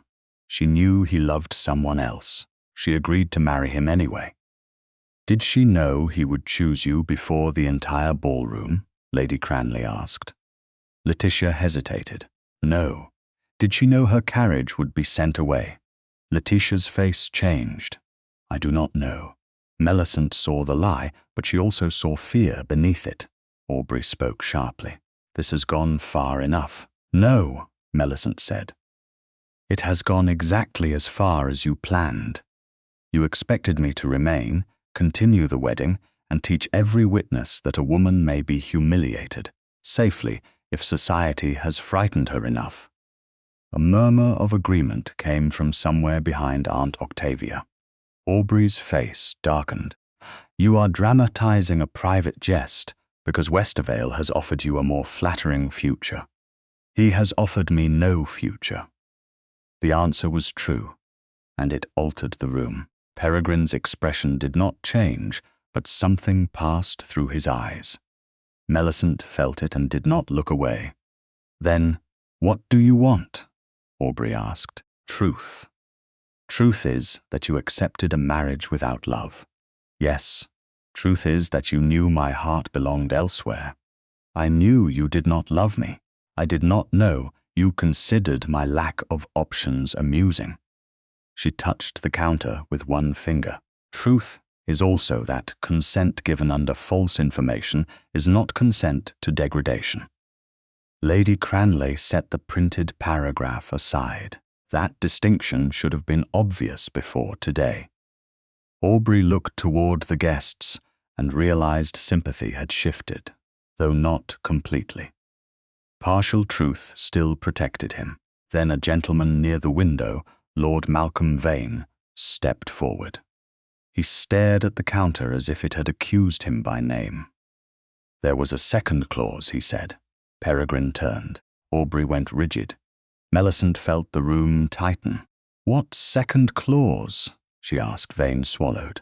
If you did not return to Hatherleigh within 13 days, the Duke could still claim victory if another Duke publicly claimed you first. The words seemed to remove the air from the room. Aubrey's wager had never allowed Melicent freedom. If she returned, he won. If Peregrine chose her, Aubrey still won, because her life would prove his belief that a woman merely moved toward the stronger title. Melicent looked at Peregrine. He looked back with horror, not at Aubrey, but at the trap now waiting for every honorable impulse he possessed. Aubrey recovered first. Nonsense. Vane has misunderstood. No, Vane said more firmly. I did not. Peregrine's hands closed at his sides. Melicent saw anger gather in him, controlled but dangerous. Aubrey saw it too, and smiled. The wager was no longer hidden. Yet in the space of one revelation, Peregrine had been placed inside it. For 3 seconds after Lord Malcolm Vane spoke, no one moved. The room seemed to hold every breath at once. Aubrey's wager had been designed with the elegance of a trap and the cruelty of a certainty. If Melicent returned, he won. If Peregrine stepped forward too soon, Aubrey won again. Her humiliation had been given 2 exits, and both belonged to men. Peregrine's face had gone still in the way it did when anger became too controlled to show itself openly. Aubrey watched him with satisfaction. "Now you understand," Aubrey said. "There was never any insult intended. Only an observation about human nature." Melicent looked at him. "Your idea of human nature appears to begin with contempt. My idea of human nature begins with reality." His gaze moved toward Peregrine. "A woman in your position does not choose independence. She chooses the strongest protection available. And you thought that amusing enough to stake money upon." "I thought it predictable." Peregrine stepped forward. "You arranged a public humiliation, removed her carriage, and then called the result predictable. I arranged nothing that could have harmed her unless she chose to dramatize it." "You wagered on her lack of freedom," Aubrey smiled. "And now you are proving my point." The words struck with deliberate precision. Peregrine looked at Melicent, not Aubrey. For one moment, she thought he would ask what she wanted. Then Lord Vane, visibly shaken by what he had already admitted, added, "There was money placed on both clauses. Hatherleigh claimed Lady Melicent would return. If she did not, the second condition allowed him to collect if another duke publicly claimed her before the 13th day." A murmur passed through the room. Lady Cranley's expression hardened into disgust. Letitia stared at Aubrey as though she had not known the entire design. "You said the wager was only about whether she would forgive you," she whispered. Aubrey did not look at her. "You misunderstood." "No," Letitia said. "You lied." Melicent heard the fracture in Letitia's voice, but her attention remained on Peregrine. He had become very quiet. Aubrey saw it and leaned closer, keeping his tone low enough to appear private while ensuring those nearest could hear. "What will you do now, Westervale? Rescue her publicly and hand me the second victory? Or withdraw and show her how quickly honor fades when it becomes inconvenient?" Peregrine's jaw tightened. Melicent knew the answer he should give. He should refuse the premise. He should step away from the game Aubrey had built. Instead, anger moved faster than wisdom. "Neither," Peregrine said. The word changed the room. Aubrey's smile sharpened. "Then what?" Peregrine turned toward Lord Vane. "You said both clauses were wagered." "Yes." "Then the terms can be challenged." Lord Vane hesitated. "In theory, I challenge them." Melicent's pulse stumbled. "Peregrine." He looked at her, but the decision had already formed. "I will place a counter-wager." Silence fell again, deeper this time. Aubrey's expression brightened with triumph. Peregrine continued. "Lady Melicent will choose neither Hatherleigh nor me before the 13th day. She will return to no man under pressure. And she will not be claimed by any man seeking to prove another wrong." At first, the words sounded like defense. Then Melicent heard the shape beneath them. Her future had been placed on the table again, this time by a man who believed he was protecting it. "Do not," she said. Peregrine's gaze shifted to her. "I am making certain he cannot win. By wagering on me yourself?"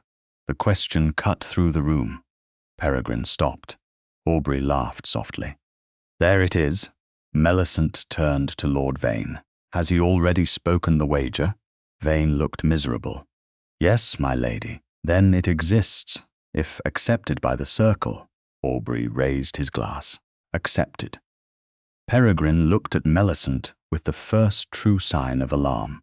I intended to force the matter into the open. You intended to defend my independence by deciding its terms. That is not what I meant. No, it is what you did. Lady Cranley stepped forward. This gathering is over. Her voice carried the authority of a woman who had no intention of allowing another word to become entertainment.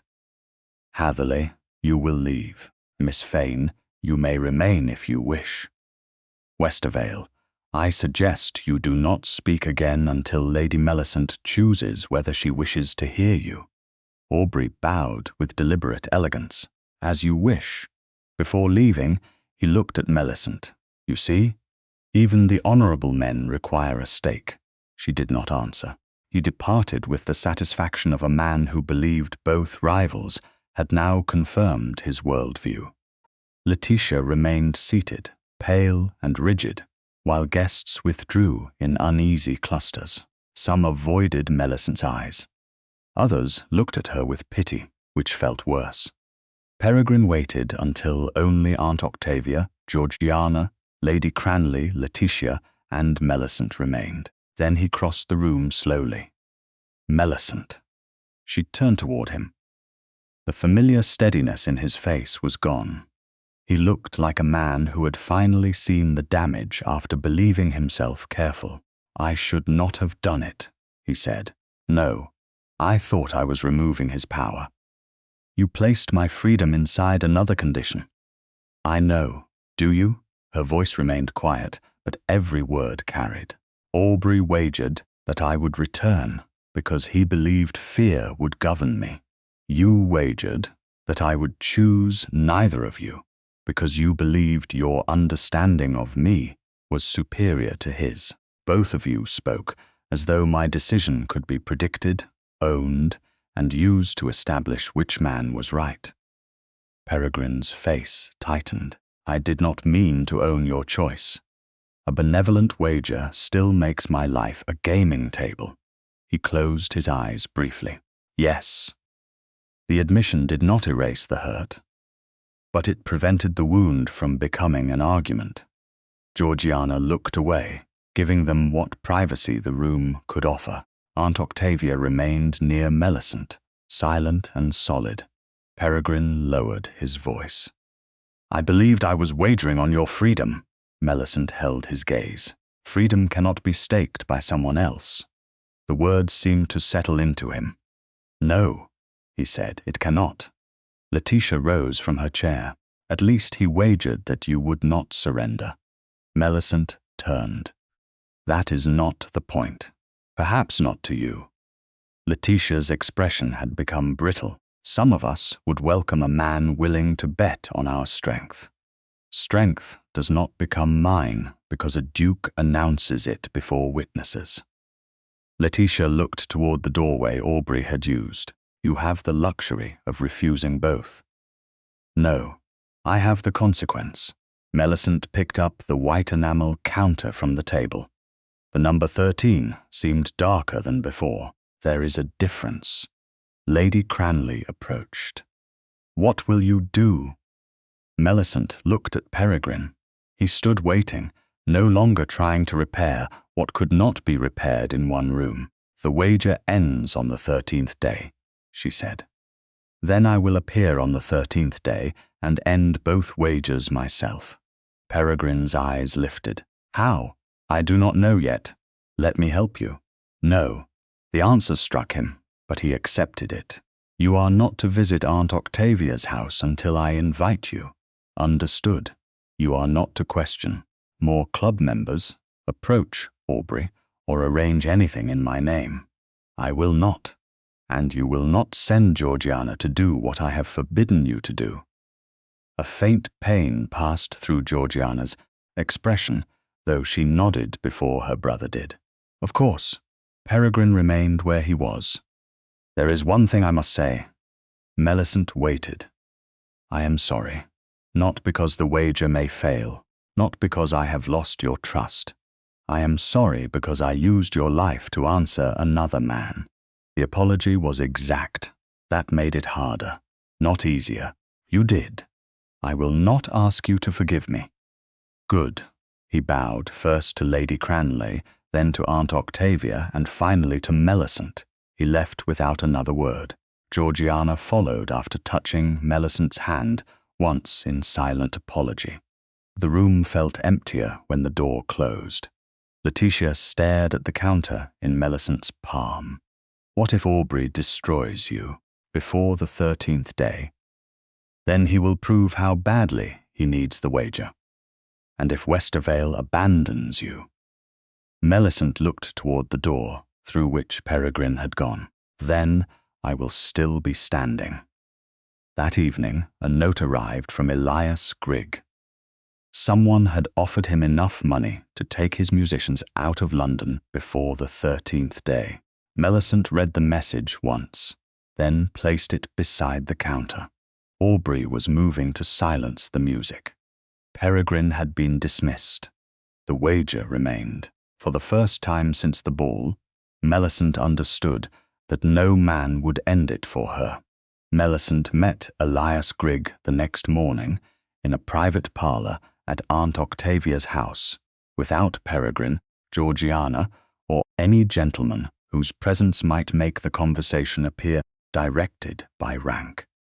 Grigg arrived, carrying his hat in both hands and looking more exhausted than frightened. His daughter Clara came with him, the music case pressed against her side. The offer came after midnight, Grigg said. £200 if I take the orchestra to Brighton before the 13th day and remain there for a fortnight. Aunt Octavia's eyes narrowed. That is not payment. It is removal. Yes, my lady. Who made it? Melicent asked. A man named Mr. Farlow, Hatherleigh's household secretary. Did he threaten you? Grigg looked at Clara before answering. Not directly. He said, London remembers musicians who inconvenience dukes. Then he named 3 houses where we are expected to play next month. Clara's fingers tightened around the case. He meant those engagements would disappear. Melicent looked at the father and daughter sitting before her. They had not designed the humiliation. They had been hired, misled, and then pressed to protect the man who had used them. Yet if she asked them to remain, they would bear a risk created by her fight. How much will you lose if those houses cancel? Grigg named the sum. It was less than £200, but large enough to threaten rent, wages, and the winter security of 6 musicians. Melicent rose and crossed to Aunt Octavia's writing desk. I can cover the confirmed losses from my own allowance. Grigg stood at once. My lady, I cannot accept payment for testimony. You are not being paid to testify. She turned back to him.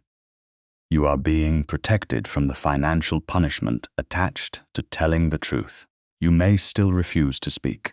You may still leave London. The choice remains yours. Clara looked at her father. We should stay. Grigg lowered his voice. Your mother depends upon me, and what do you think she will say when she learns we took money to disappear? His face tightened. Clara continued. I am tired of powerful men calling fear prudence.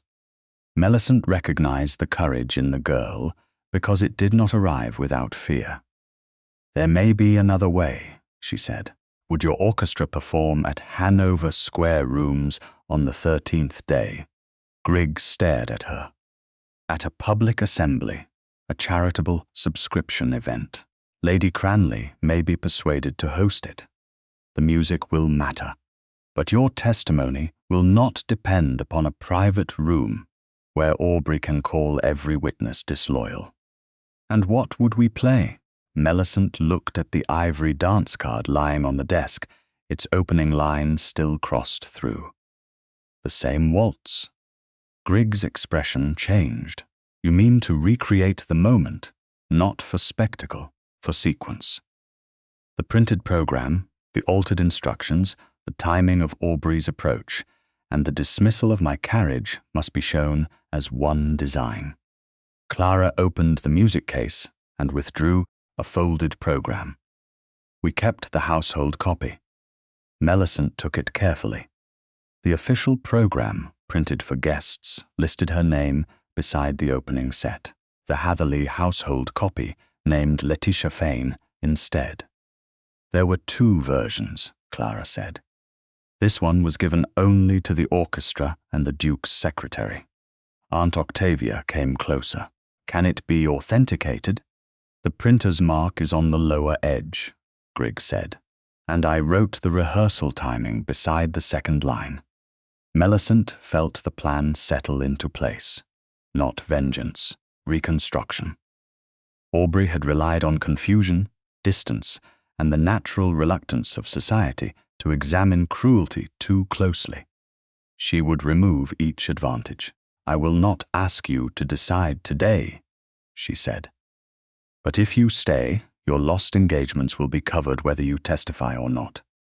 Grigg looked at the program, then at his daughter. We will stay. By afternoon, Melicent had written 3 notes. The first went to Lady Cranley, requesting the use of Hanover Square rooms for a charitable subscription assembly benefiting musicians' widows and injured performers. The second went to Mr. Quillan, asking him to prepare a clear record of the suspended wedding arrangements and the return of Hatherleigh gifts. The third she did not send until evening. It was addressed to Peregrine. She wrote slowly. You may attend the assembly if you come as a man who admits he had no right to stake my choice. You will not speak for me unless I ask. You will not challenge Hatherleigh. You will not arrange protection I have not accepted. If those terms are impossible, do not come. She read the note twice before sealing it. Aunt Octavia watched from the opposite chair. You miss him. Melicent looked at the wax cooling beneath her signet. That is not the same as trusting him. No, Octavia folded her hands, but it makes the distinction more painful. Melicent said nothing. Peregrine's absence had been exactly what she demanded. He had sent no messages through Georgiana, no carriage to follow hers, no discreet inquiry disguised as concern. Each day of obedience to her boundary had proven something. It had also made the rooms feel emptier. Lady Cranley's answer arrived before dinner. She agreed to host the assembly if the stated charitable purpose remained genuine and if Melicent accepted that hostile guests might attend. Melicent replied that hostile guests were the reason the event mattered. The following morning, she visited Hanover Square rooms with Aunt Octavia and Grigg. The main hall was elegant without intimacy, broad enough to prevent Aubrey from controlling every conversation, and formal enough that society could not dismiss the gathering as private melodrama. Melicent stood near the musicians' platform while Grigg described where the orchestra would sit.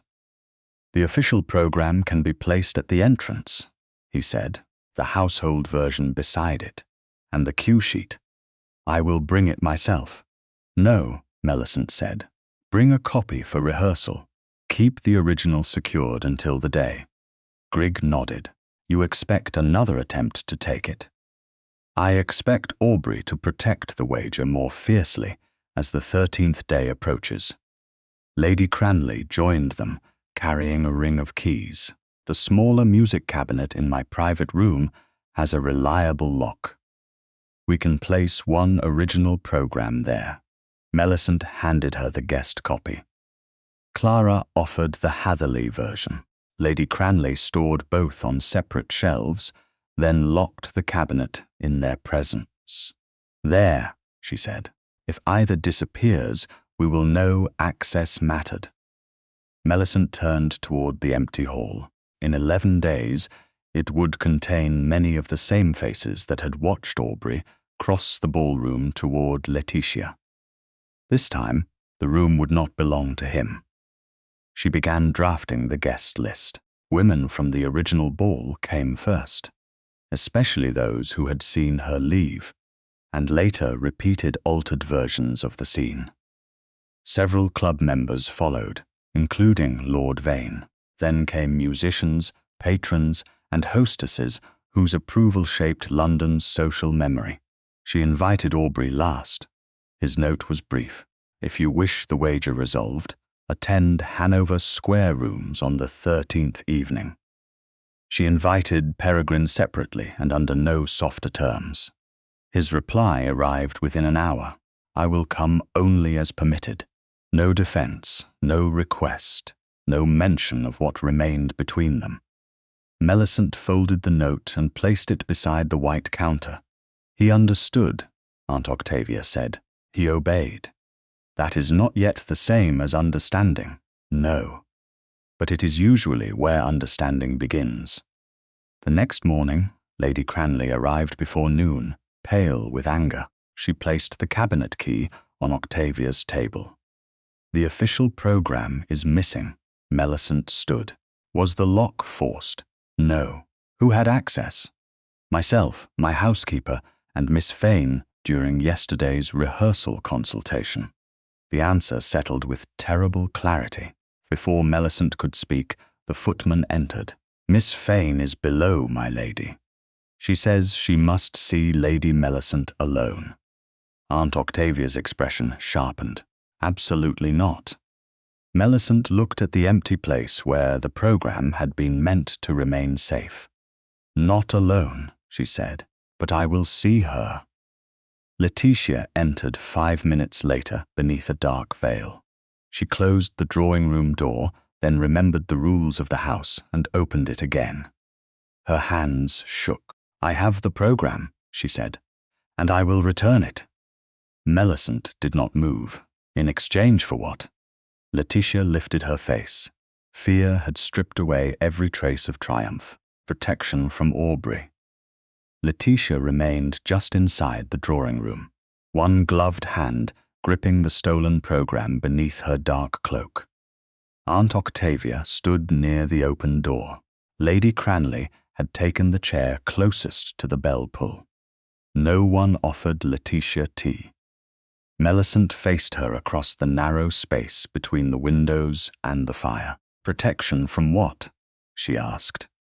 Letitia glanced toward the hall before answering. From being cast out with nothing. That is not the same as protection from Aubrey. It is when he controls everything I have been promised. Her voice shook, though she fought to steady it. The house, the allowance, the introductions. Even the aunt who receives me does so because he pays her debts. Melicent looked at the folded program. And he told you to take that. He told me to make certain the assembly failed. That is not an answer. Letitia swallowed. Yes. Aunt Octavia's expression hardened.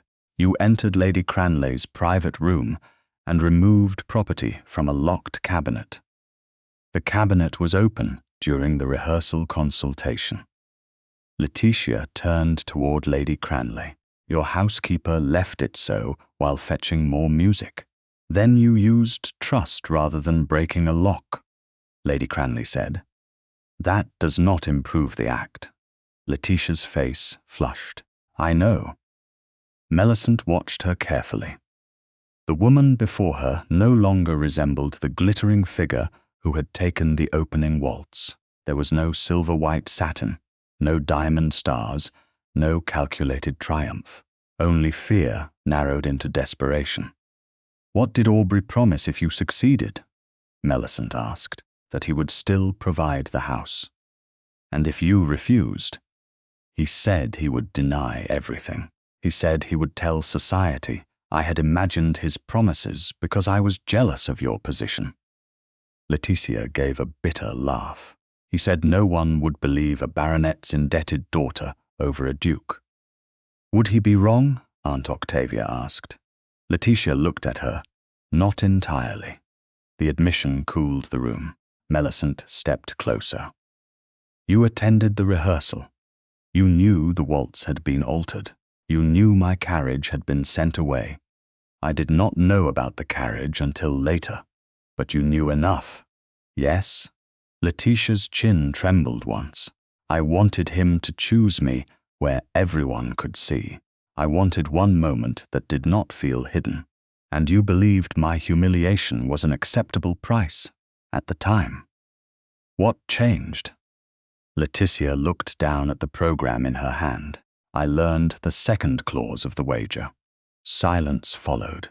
Melicent had expected fear. She had not expected shame. Letitia continued before anyone interrupted. Aubrey told me he wished to prove you would return. He did not tell me he would claim victory if Westervale chose you. He did not tell me both outcomes were meant to prove that women move toward the stronger title. And now you realize you were never the exception, Melicent said. Letitia closed her eyes. Yes, the word was almost soundless. He was not proving that you loved him, Melicent said. He was proving that neither of us mattered beyond what our choices said about men. Letitia opened her eyes again. Will you help me? I will tell the truth. That is not the same. No. Melicent's voice remained calm.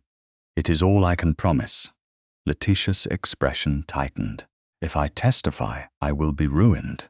You may already be ruined by remaining silent. That is easy for you to say.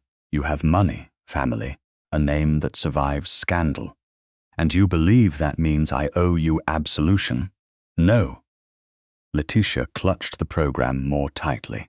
But I need to know I will not be destroyed for helping you. Melicent looked at the woman who had crossed out Aubrey's name on her dance card, and then looked toward Lady Cranley. If Miss Fane speaks truthfully at Hanover Square, will you distinguish her actions from Aubrey's? Lady Cranley considered the question. I will not pretend she was innocent. I am not asking that. Then yes, I will say she participated, that she later returned the evidence, and that she testified against the man who directed the scheme. Letitia looked to Aunt Octavia. And you? I will not invite you to live here, Octavia said, but I will not repeat lies about you. Letitia's mouth tightened, though perhaps she had expected less. Melicent held out her hand. The program. Letitia did not give it over.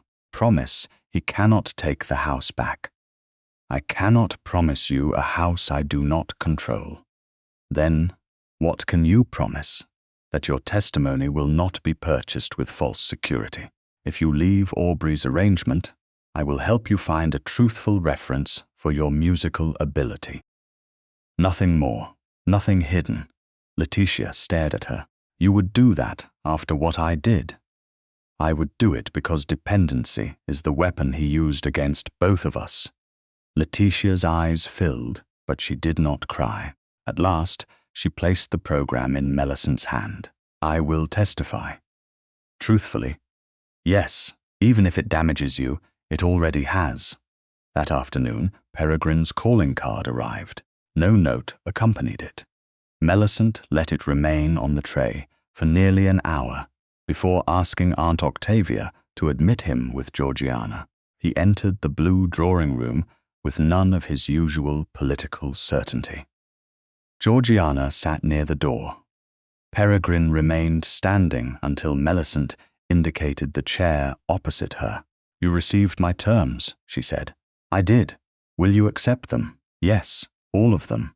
All. She studied him. You offered to withdraw the counterwager privately. I was wrong. He did not soften the statement. A private withdrawal would protect my reputation more than your name. Then what will you do?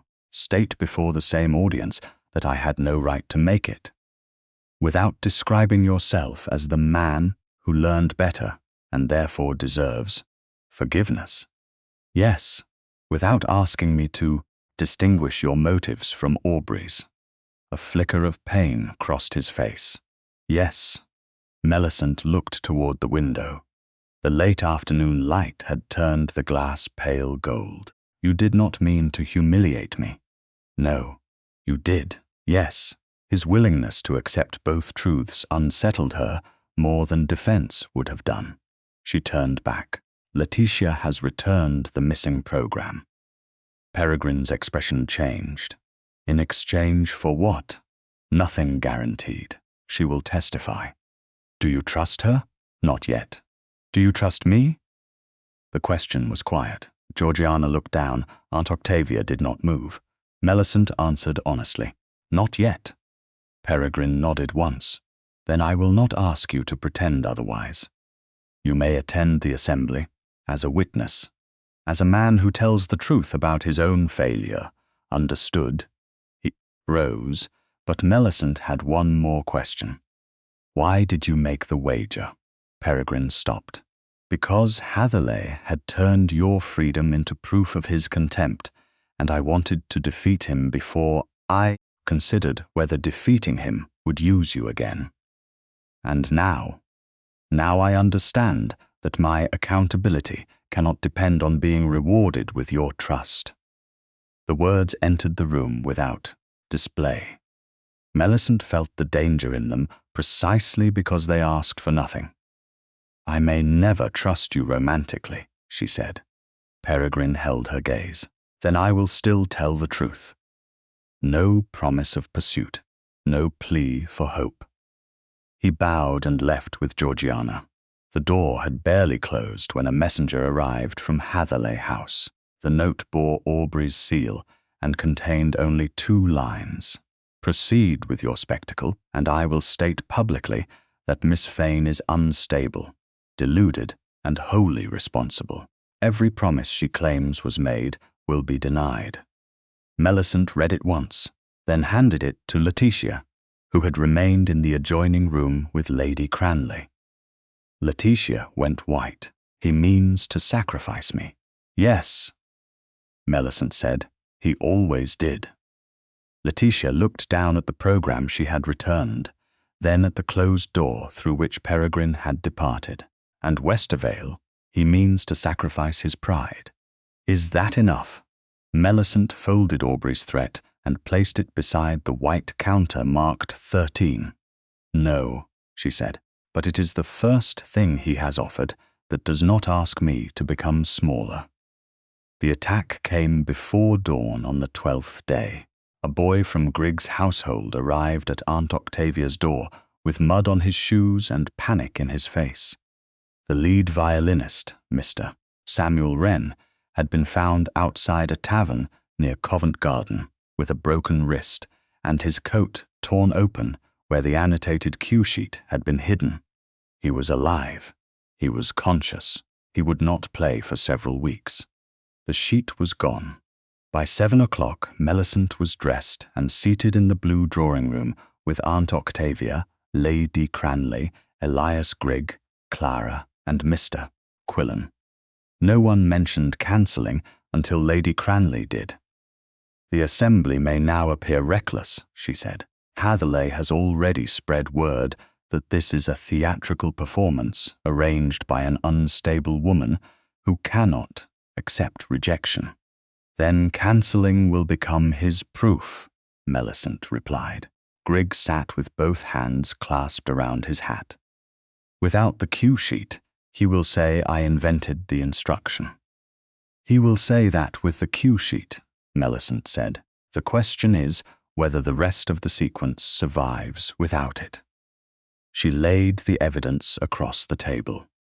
The official printed program listed Melicent as the opening partner. The Hatherleigh household copy named Letitia.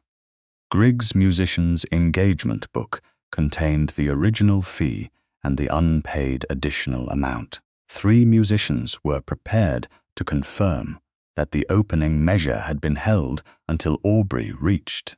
Letitia, the head footman, would testify that Aubrey ordered Melicent's carriage dismissed before the ball. Lord Vane would identify the white enamel counter and the terms of the wager. Letitia would admit attending the rehearsal. The cue sheet was powerful because it connected the pieces. Mr. Quillen said, It was not the only piece. Then we proceed, Melicent answered. Lady Cranley looked at her carefully.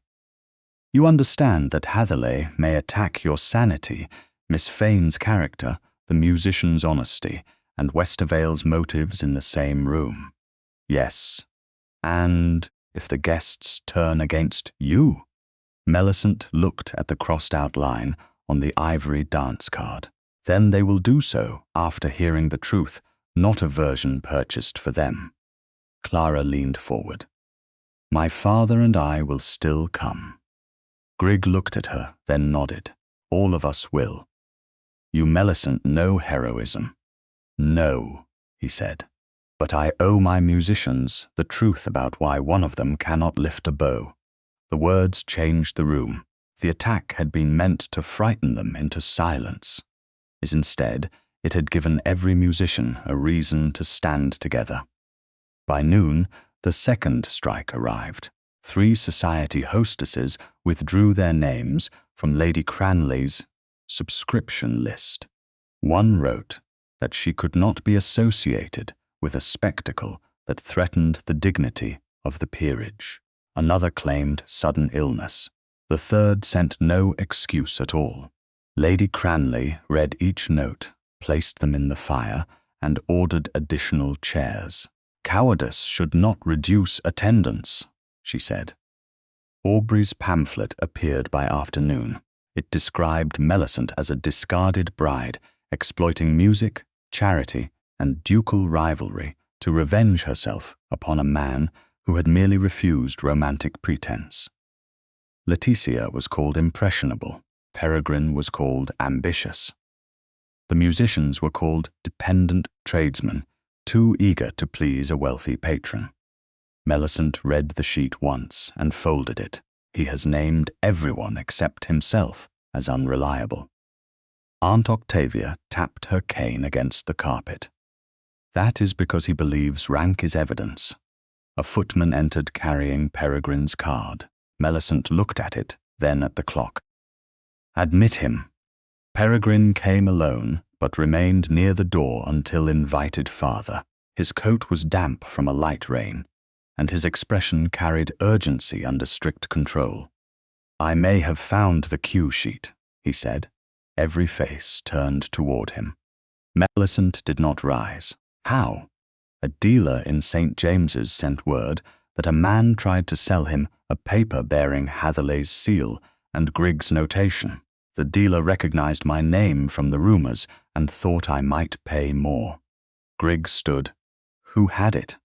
A clerk attached to Mr. Farlow. Where is the sheet now? Melicent asked, with Lady Cranleigh's solicitor. Peregrine held her gaze. I did not bring it here because I did not want its transfer to depend upon my word. Something in Melicent's chest eased. Not forgiveness, recognition. Who witnessed the delivery? The dealer, the solicitor, and Lord Vane. The clerk signed a statement that Farlow instructed him to remove the sheet and sell it outside London. Mr. Quillen exhaled slowly. That preserves the chain. Melicent looked at Peregrine. You could have confronted Farlow. Yes. You could have seized it and brought it directly. Yes. Why did you not? His answer came without hesitation. Because it was not mine to recover in secret or use without your consent. The room went quiet. He had learned the lesson where it cost him action, not merely where it allowed apology. Melicent nodded. Bring it tomorrow with the witnesses. If that is what you want, it is. Peregrine looked toward Grigg. Mr. Wren is being treated at home. Georgiana has arranged for a physician and temporary support for his household. Melicent's expression sharpened. Did she do so at your instruction? No, at Clara's request. Clara flushed. I sent word to Lady Georgiana because Mr. Wren's wife has 3 children. Melicent looked at Peregrine again. And you did not arrange anything further. No, the answer should not have mattered as much as it did. Yet trust was often rebuilt through the things a powerful man chose not to do. Peregrine turned to leave, but Melicent stopped him. There is one more matter. He waited. Aubrey intends to force a choice tomorrow. Return to him or accept you publicly. Peregrine's face hardened. I expected as much. You are not to answer for me. I will not. Even if he insults you, I will not. Even if he says your silence proves cowardice. A faint shadow of anger crossed his eyes, then passed. I will still not. Melicent held his gaze. Good.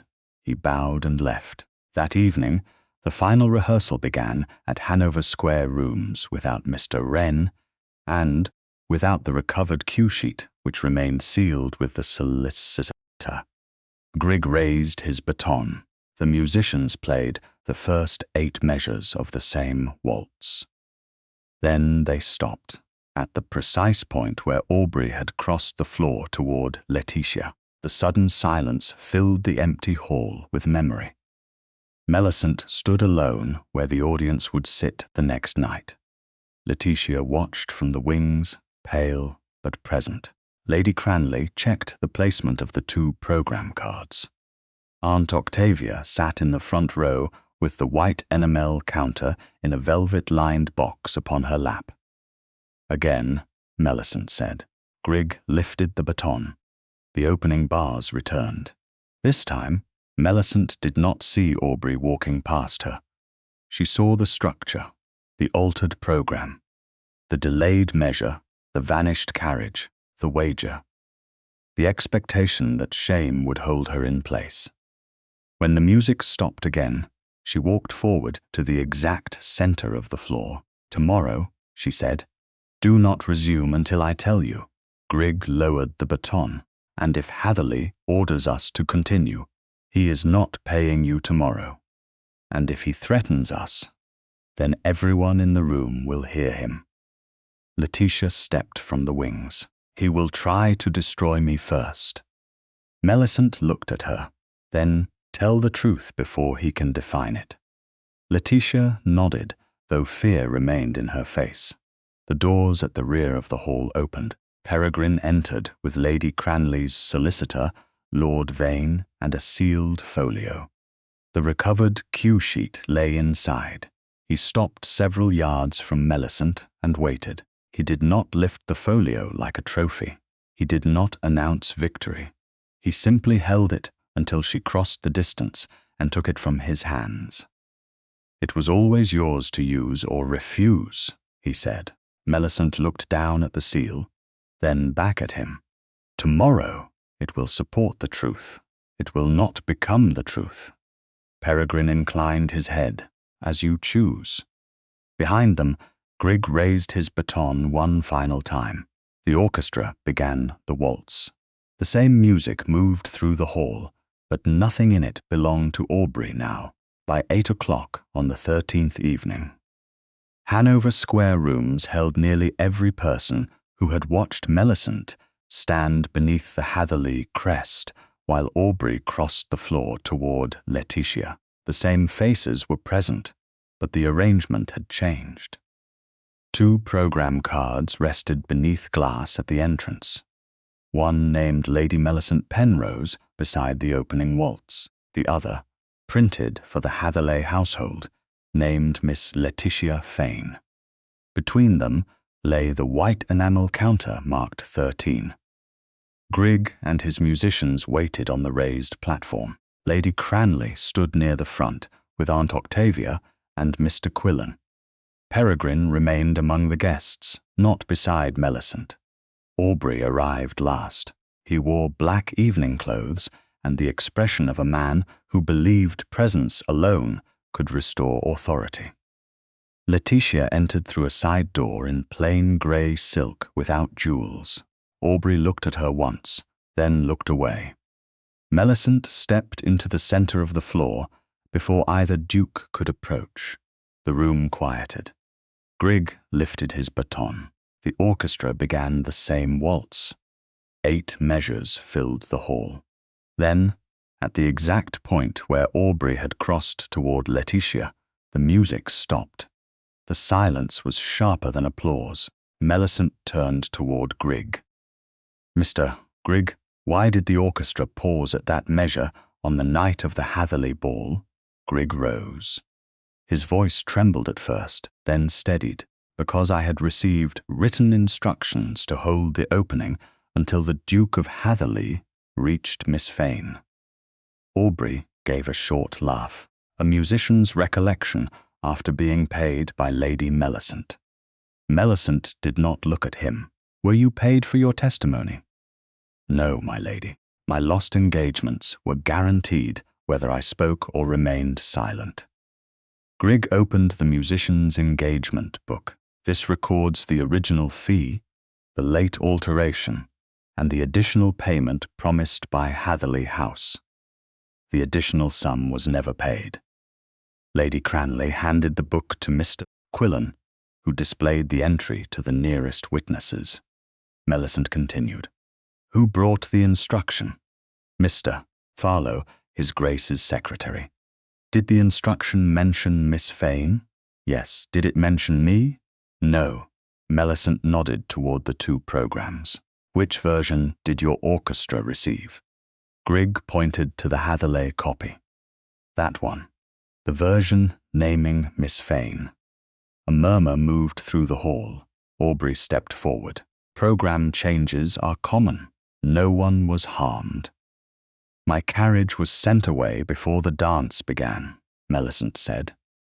The head footman from Hatherleigh House approached with visible reluctance. "Who gave that order?" she asked. "His Grace did, my lady." "When?" "Shortly after 9. Nearly 2 hours before the opening waltz." Aubrey's voice hardened. The carriage was needed for another guest. The footman looked toward him, then back to Melicent. "His Grace said Lady Melicent would not require it because she would remain until he chose to end the evening." The room reacted this time, not loudly. A collective unease crossed the audience as intention became impossible to disguise. Melicent turned toward Letitia. "Were you present at the rehearsal?" Letitia's face was pale, but she stepped forward. "Yes." Aubrey's gaze snapped toward her. "Be careful." Letitia looked at him, and something in her expression became still. "I have been careful for years." She faced the room. "Aubrey told me the altered dance would teach Melicent that marriage required obedience. He said she would remain because leaving him would cost her more than enduring me." "That is a lie," Aubrey said. "You promised me a house after the wedding." Letitia continued. "You said Melicent's position would make the arrangement respectable. When she did not return, you ordered me to steal the official program, and later said you would call me unstable if I testified." She reached into her reticule and withdrew a small brass key. "This was for the house you promised." She placed it beside the counter. "I do not want it." Aubrey's face changed, not with grief, with fury at disobedience. "You ungrateful fool." Lady Cranley's voice cut across the room. "You will address Miss Fane with civility or leave." Aubrey looked around and saw no easy ally. Melicent waited until the silence settled again. "Lord Vane." Malcolm Vane stepped forward and identified the counter as a private gaming token. He stated the first clause. Melicent would return to Hatherleigh House within 13 days and resume the wedding, as though nothing had happened. Then, he stated the second. If she did not return, Aubrey could still claim victory if another duke publicly claimed her before the 13th day ended. Aubrey spread his hands. "A private jest, nothing more." "Then state the wager yourself," Melicent said. He smiled coldly. "I will not dignify this performance. You dignified it with money." "You are angry because you lost the match." "No, I am angry because you believed fear would keep me inside it." Aubrey turned toward Peregrine. "And yet there he stands. The honorable alternative. Shall we finish this properly? Return to me, Melicent, and preserve what remains of your name.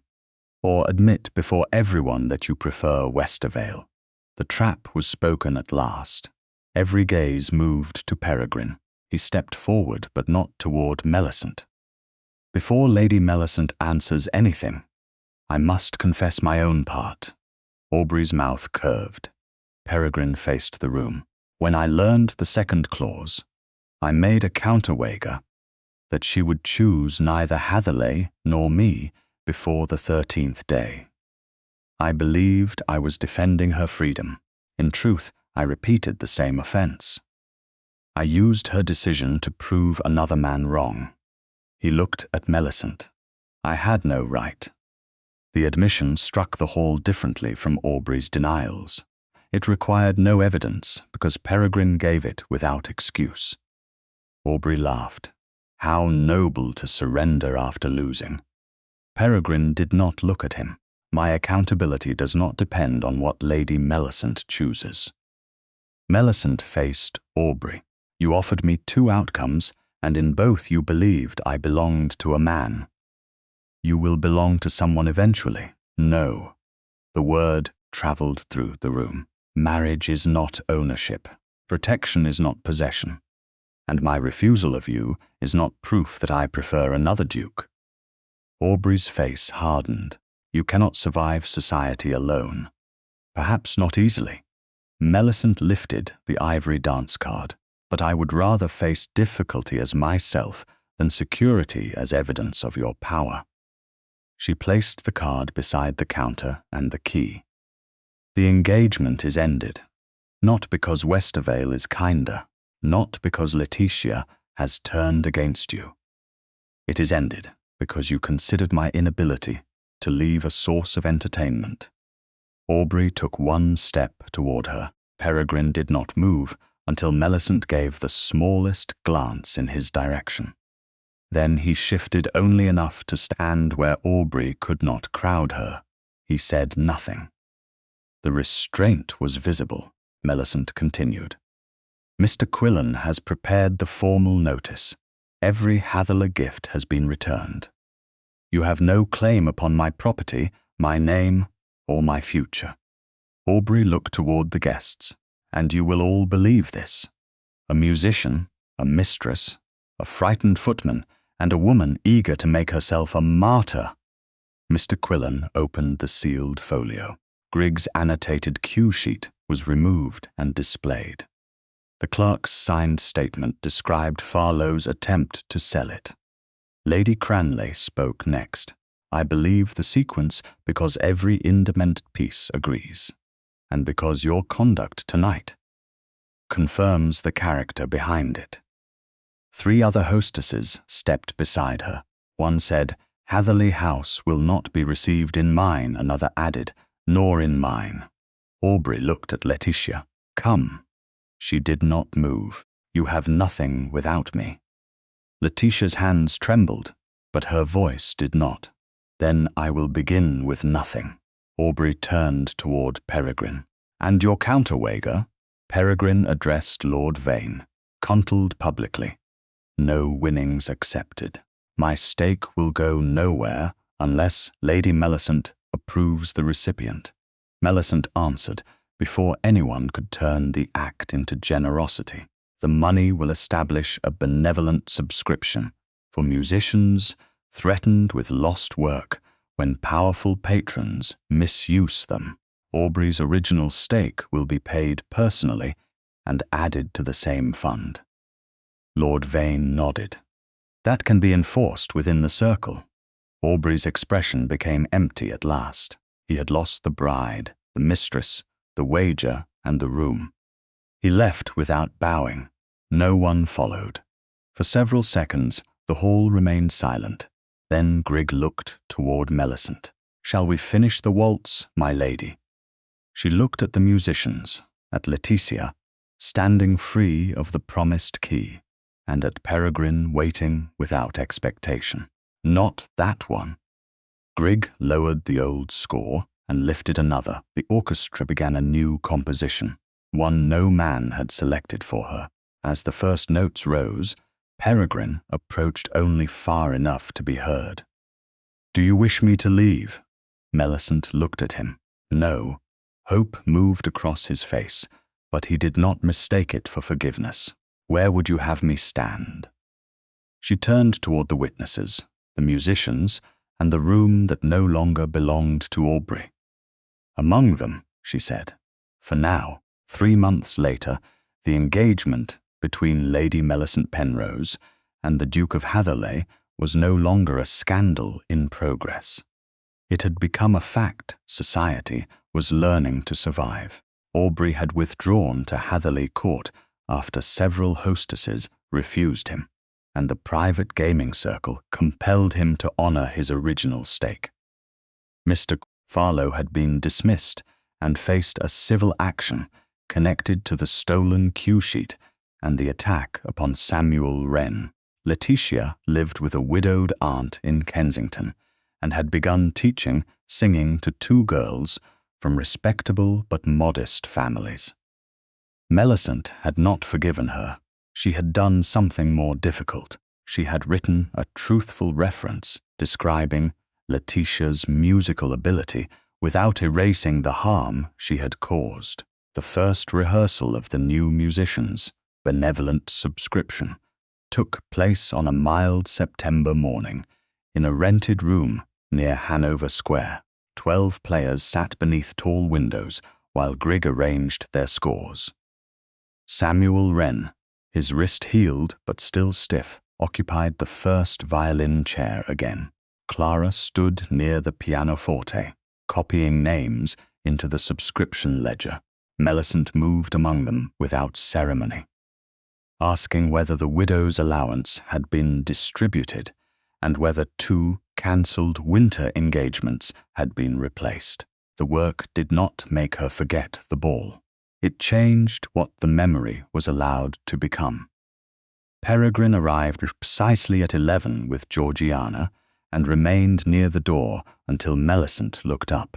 Over the past 3 months, he had courted her in the only manner she had been willing to accept. He sent formal calling cards.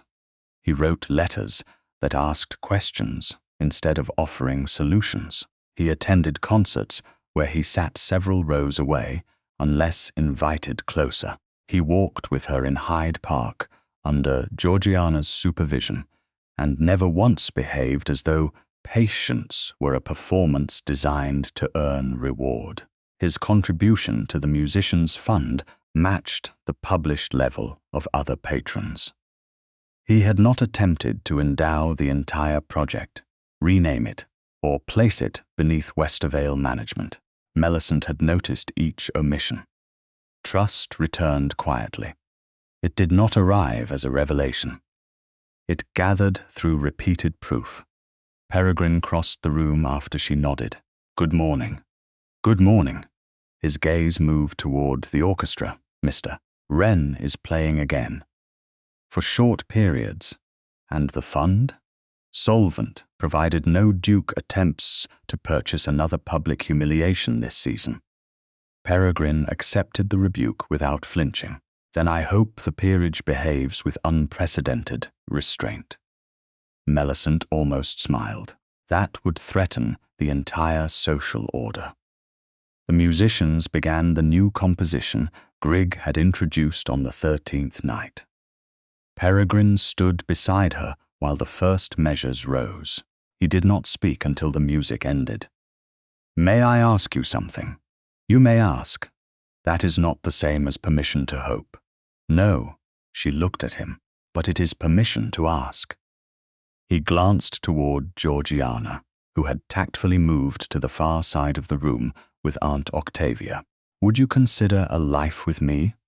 The question was simpler than any formal proposal she had imagined. There was no ring in his hand, no witnesses gathered close enough to convert hesitation into cruelty. "What kind of life?" she asked. "One in which Penrose remains yours. One in which this work remains yours. One in which I do not decide what protection means without you. And when you fail, I tell you before pride teaches me to hide it. When I fail, you are permitted the same honesty." She studied his face. The old control remained, but it no longer stood between him and truth. "I will not become a reward for your reform. I know I will not marry you because you were kinder than Aubrey. I know, and I will not surrender my property, my work, or my right to disagree with you in rooms where other people can hear." Something warm entered his expression. I had assumed the disagreement would be audible. "Often. Then I should prepare the household. You should prepare yourself. I have been trying." The answer carried no charm beyond its honesty. Melicent looked toward the musicians, who had begun resetting their stands. 3 months earlier, every decision had felt like an escape from someone else's design. This one did not. "I will consider marriage," she said. Peregrine's breath changed, though he remained still. "A life with you," she added, "not a rescue by you. That is the only answer I would accept. Do not become noble at the wrong moment. You would have accepted more if I offered it. I would have wanted more. That is not the same." Melicent let the silence remain between them. It no longer felt like absence. It felt like room. Their wedding took place 6 months later at a small church near Penrose Lodge in Kent. There were no ballroom crowds, no jeweled spectacle, and no orchestra instructed to wait for a man's entrance. Aunt Octavia stood with Georgiana near the front. Grigg's quartet played music selected by Melicent and approved by no one else. Letitia did not attend. She sent a brief note wishing Melicent peace and received a brief reply. Aubrey sent nothing. The marriage settlement protected Melicent's property, her independent income, and her authority over the benevolent subscription. Yet the document was not the heart of the marriage. It was merely proof that the law had been asked to respect what both people already understood at their first London ball. After the wedding, Peregrine found Melicent near the refreshment table holding a new ivory dance card. The chandeliers were bright. The orchestra was ready, and society watched with the hungry curiosity it never entirely lost. Peregrine stopped before her. "May I write my name?" Melicent looked at the blank first line. "Not there." He waited. She turned the card slightly and indicated the second dance. "There. Who has the opening?" "The musicians." Grigg raised his baton from the gallery. The new composition began, the same one first played at Hanover Square, after Melicent had refused the old waltz. Couples moved onto the floor.